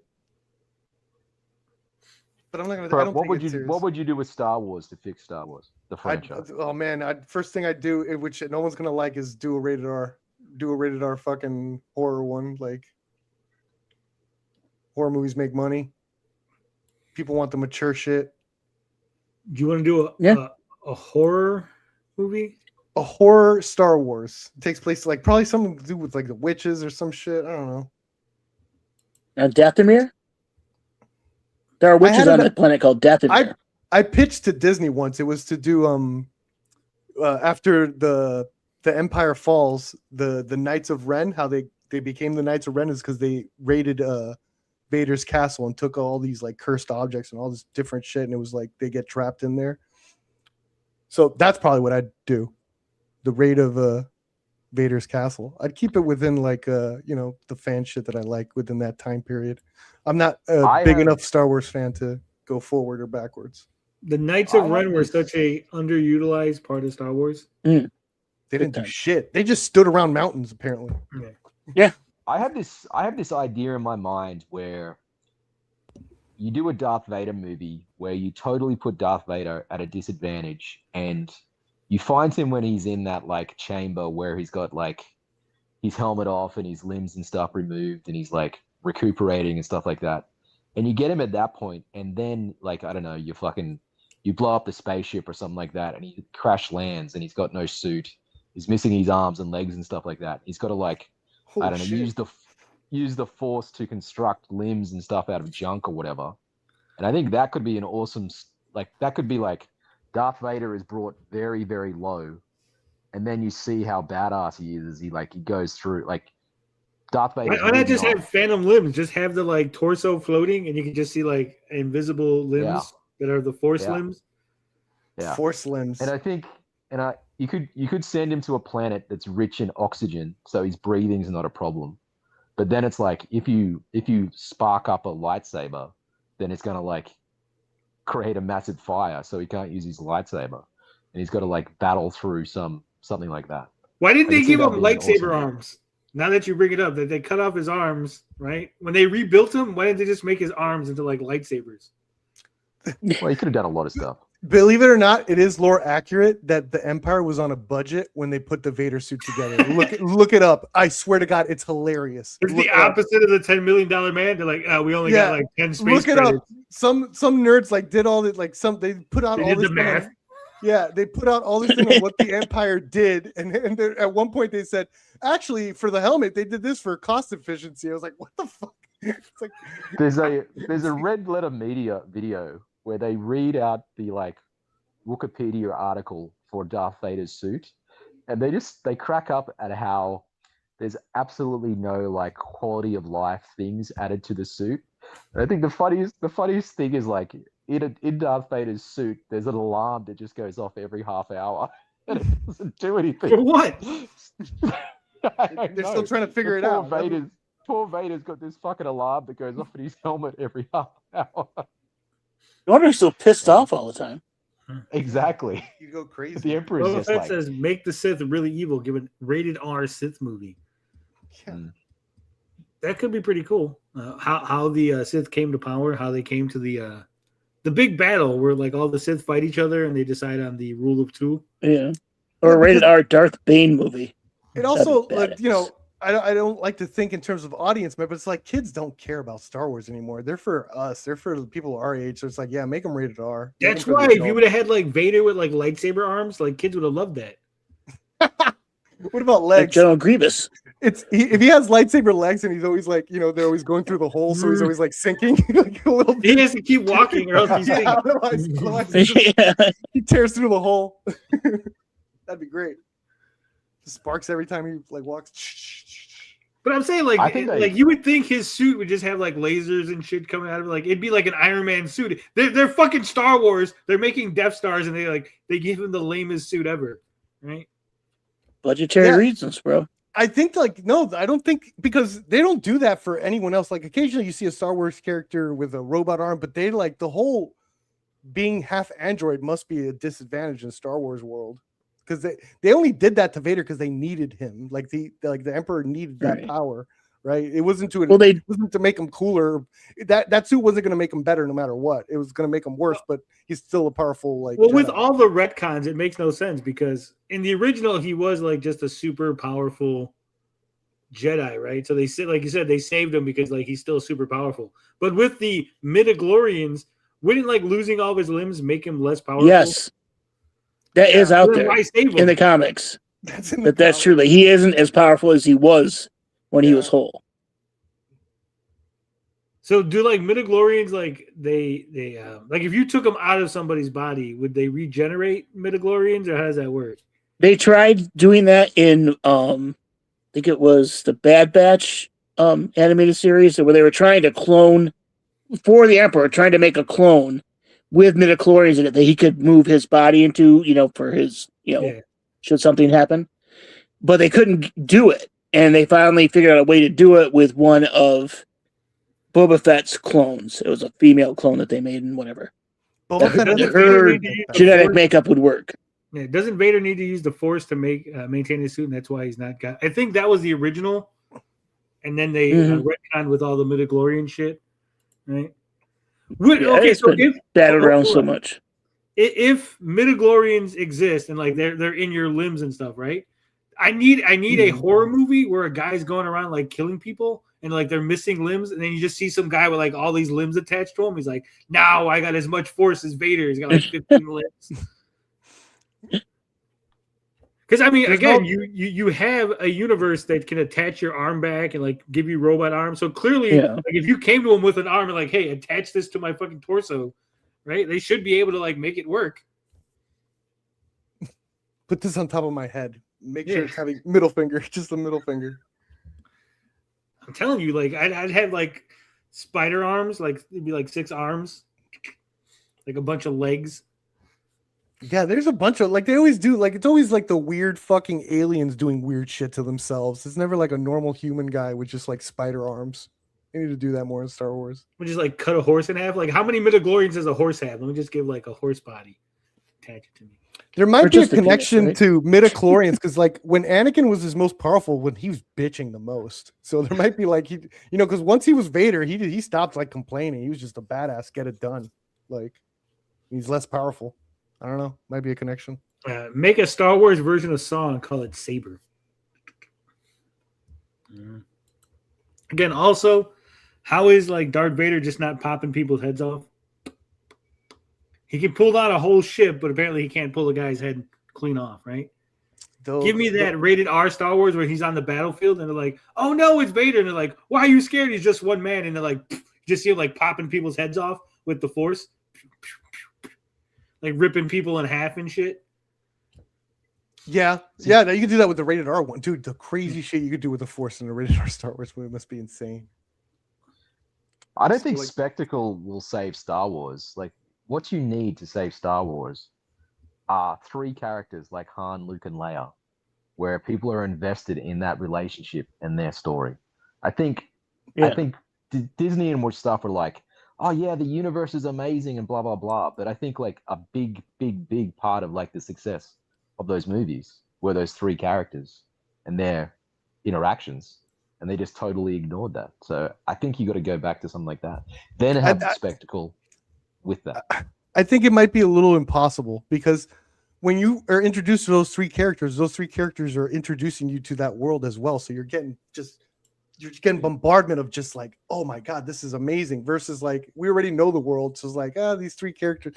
Like it's a little harder to get that, get that feeling of like. That's why you need to expand the world. I mean, get off of the whole like solo family line. There's so much like there's an entire universe, and it feels so small because everything's connected to this one family, right? Like, the Star Wars fan base is so divided because there is like legitimate like fan base that is like, no, it is about Luke, Leia, keep it within that that time range, and then there's like people like, no, you need to go far away, Yeah, well, you could go way back in the history, or you could go forward. Stop staying where they're at. Or you could stay in the time range and then just go somewhere else. There's an entire universe. There's other. What, you mean not go to Tatooine again? No, no more Tatooine. Do a story on like some fucking outer planet where it's like you could do like an actual cowboy movie on an outer planet somewhere, right? You seen like those guys in fucking Mandalorian, they were like basically cowboys, right? Like you could do like a space western. You could do like I've talked about this before. You could do other genres within Star Wars because it's a whole universe of shit happening. Right? That's what I said. I said get templates. Do like, get like the classics. Do like a Shakespeare like done in Star Wars. Do like we remade Othello, but in Star Wars. We remade like these like all these literary classics, like the Sense and Sensibilities of Star Wars. Just do all these remakes like that, I mean, they essentially made a space spaghetti western in space. Yeah. So again, like just take a genre and go, okay, this is what we're gonna do in space. Like we're just gonna make the Star Wars version of this thing, right? Like you said, horror, fucking hell, you could do a monster movie. You could do a fucking Godzilla type movie. In Star Wars. Yeah. With a bunch of the Mandalorians, like needing to take down this fucking crazy animal or something. That'd be great. No. Yeah, you got to do it because I remember when Rogue One, like when that first heard that Rogue One was coming out, they said this is going to be like the Saving Private Ryan in Star Wars. Like, yes, that's what they need to be doing. Is just like get like from the classics and just remodify it in a Star Wars text. Like, hey Tony, 3 amigos in Star Wars. Yes, that's another idea I had before Mandalorian. At one point, I wanted to see a Boba Fett and Jar Jar just remake Midnight Run, but with Boba Fett and Jar Jar Binks, where he has to Boba Fett has to take Jar Jar somewhere, and it's just annoying the fuck out of him. That's not bad, actually. All right. So apparently, they released some new Thrawn artwork. Before you Star get into Wars that, Tony, releases before stunning you new get- Thrawn art ahead of Ahsoka season 2. Lars Mikkelsen. Okay, am I the only one that sees this and goes, "That's fucking blue"? Elon Musk. No, I've heard that several times. It's like, that's Elon Musk, bro. That's him. Tony, I gotta go, dude. I'll catch you guys later. All right, take it easy. Later, Stray. The problem is they keep wanting to add more and more Jedi and Sith in the Skywalker timeline. It cheapens everything because there were only 2 Sith and the Jedi were pretty much extinct. I mean, they were extinct, like supposedly, like in the original Star Wars, like the Jedi Order was gone. Everything. Yeah. Remember, even Han talks about like, oh, that old religion, right? Oh yeah. But now there's dozens of them that survived Order 66. Yeah. But there's a whole underground railroad to save them. I mean, remember, that's why Leia sends the message, Obi-Wan Kenobi, you're our only hope. Not, Only hey, hope. Obi, if you can't do it, can you redirect me to another Jedi that might? Like, Or Where's hey, Yoda Obi-Wan, at? remember that adventure we went on when I was a little kid? Can you help me again? Where's Yoda at? Remember when you chased me and I ran really slow and you couldn't catch me? I need remember when you again, put old me in man. your coat and you said, "Don't tell anyone about this"? And we snuck into the movie theater. Oh no, not the movie theater. It was the fucking hidden base. My bad. Random That was McCullough, so bad. Random McCullough said half baked in Star Wars. It's like that'd be hilarious if it's the Death Stick guy from Attack of the Clones. You want to have some Death Sticks? That's like the fucking ends up being a drug movie after that. All that guy. Or how about this novel concept? Much like George Lucas, create your own movie universe. Well, we've seen what happened with Rebel Moon, so apparently that doesn't work. No one gives a shit. Yeah, I think we're in this weird space where like new stuff, everyone goes, just make your own, but no one actually wants anything of their own. They want the Star Wars, but they want the Star Wars the way they want it, right? Yeah. Like also like Marvel took from Star Wars, like after Guardians, it's like Star Wars needs to update a little bit. Like somehow it felt like way too old. Like we got our Star Wars with the Guardians movies, in my opinion. Like they felt fresh too. Like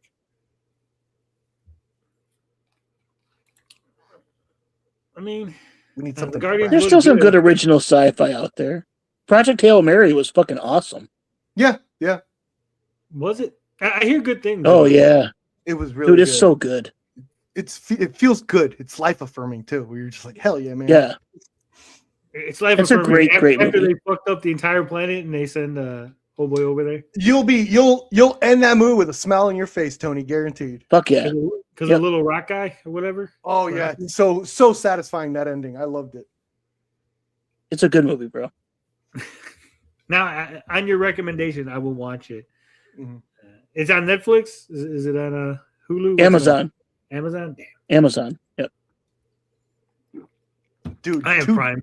2 Jedis doing an investigation like Seven style would be fucking odd. Like they're following like a crazy ass Sith that's leaving all these fucking crazy Sith messages. Don't look at the Gonk droid. Don't look at the Gonk droid. That'd be fucking amazing.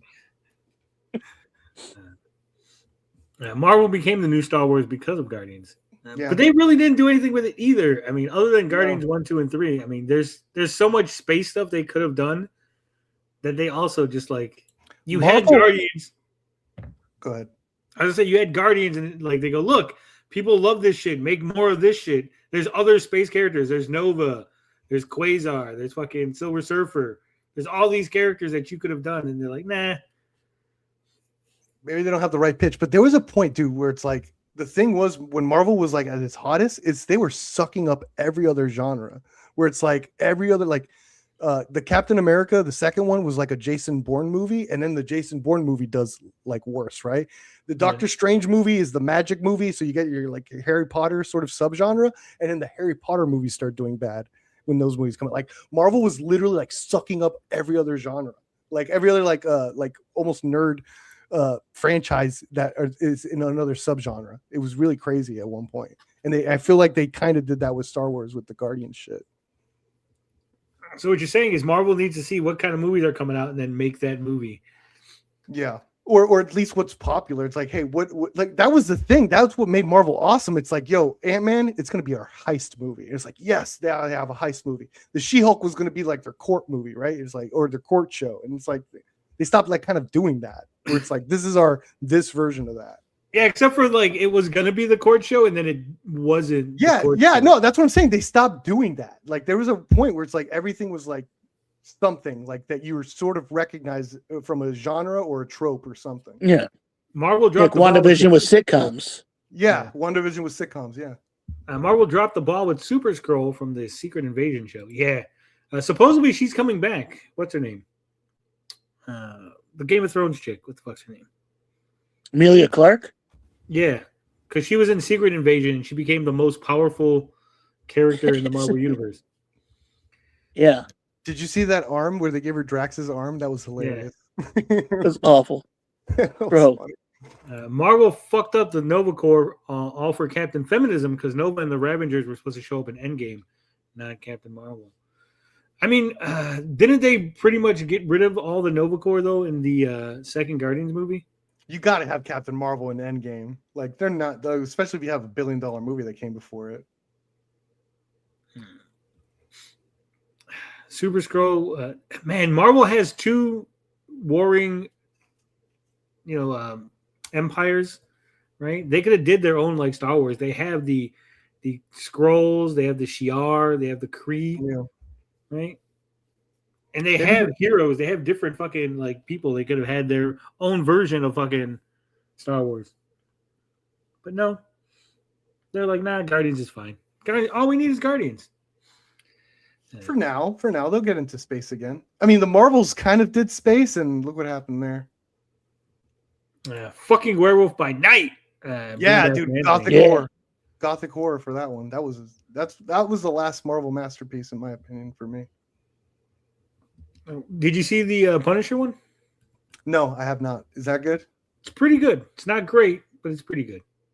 Yeah. I want a Ghost Rider one. The Marvels was ass perp.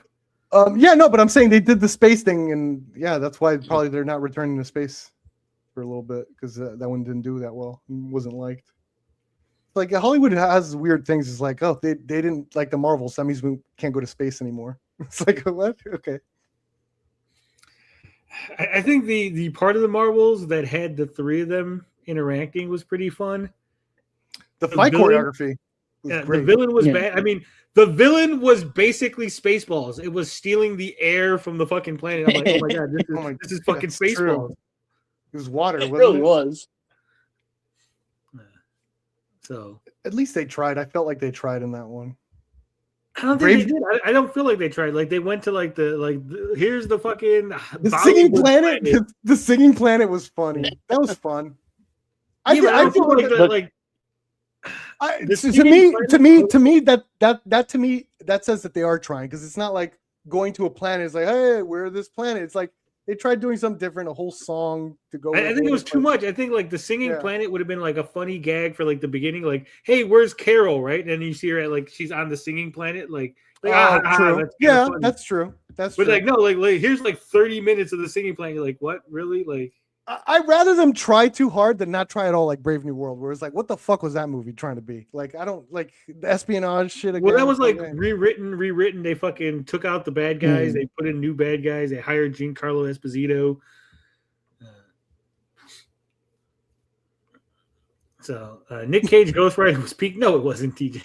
The first one was okay, but like it wasn't.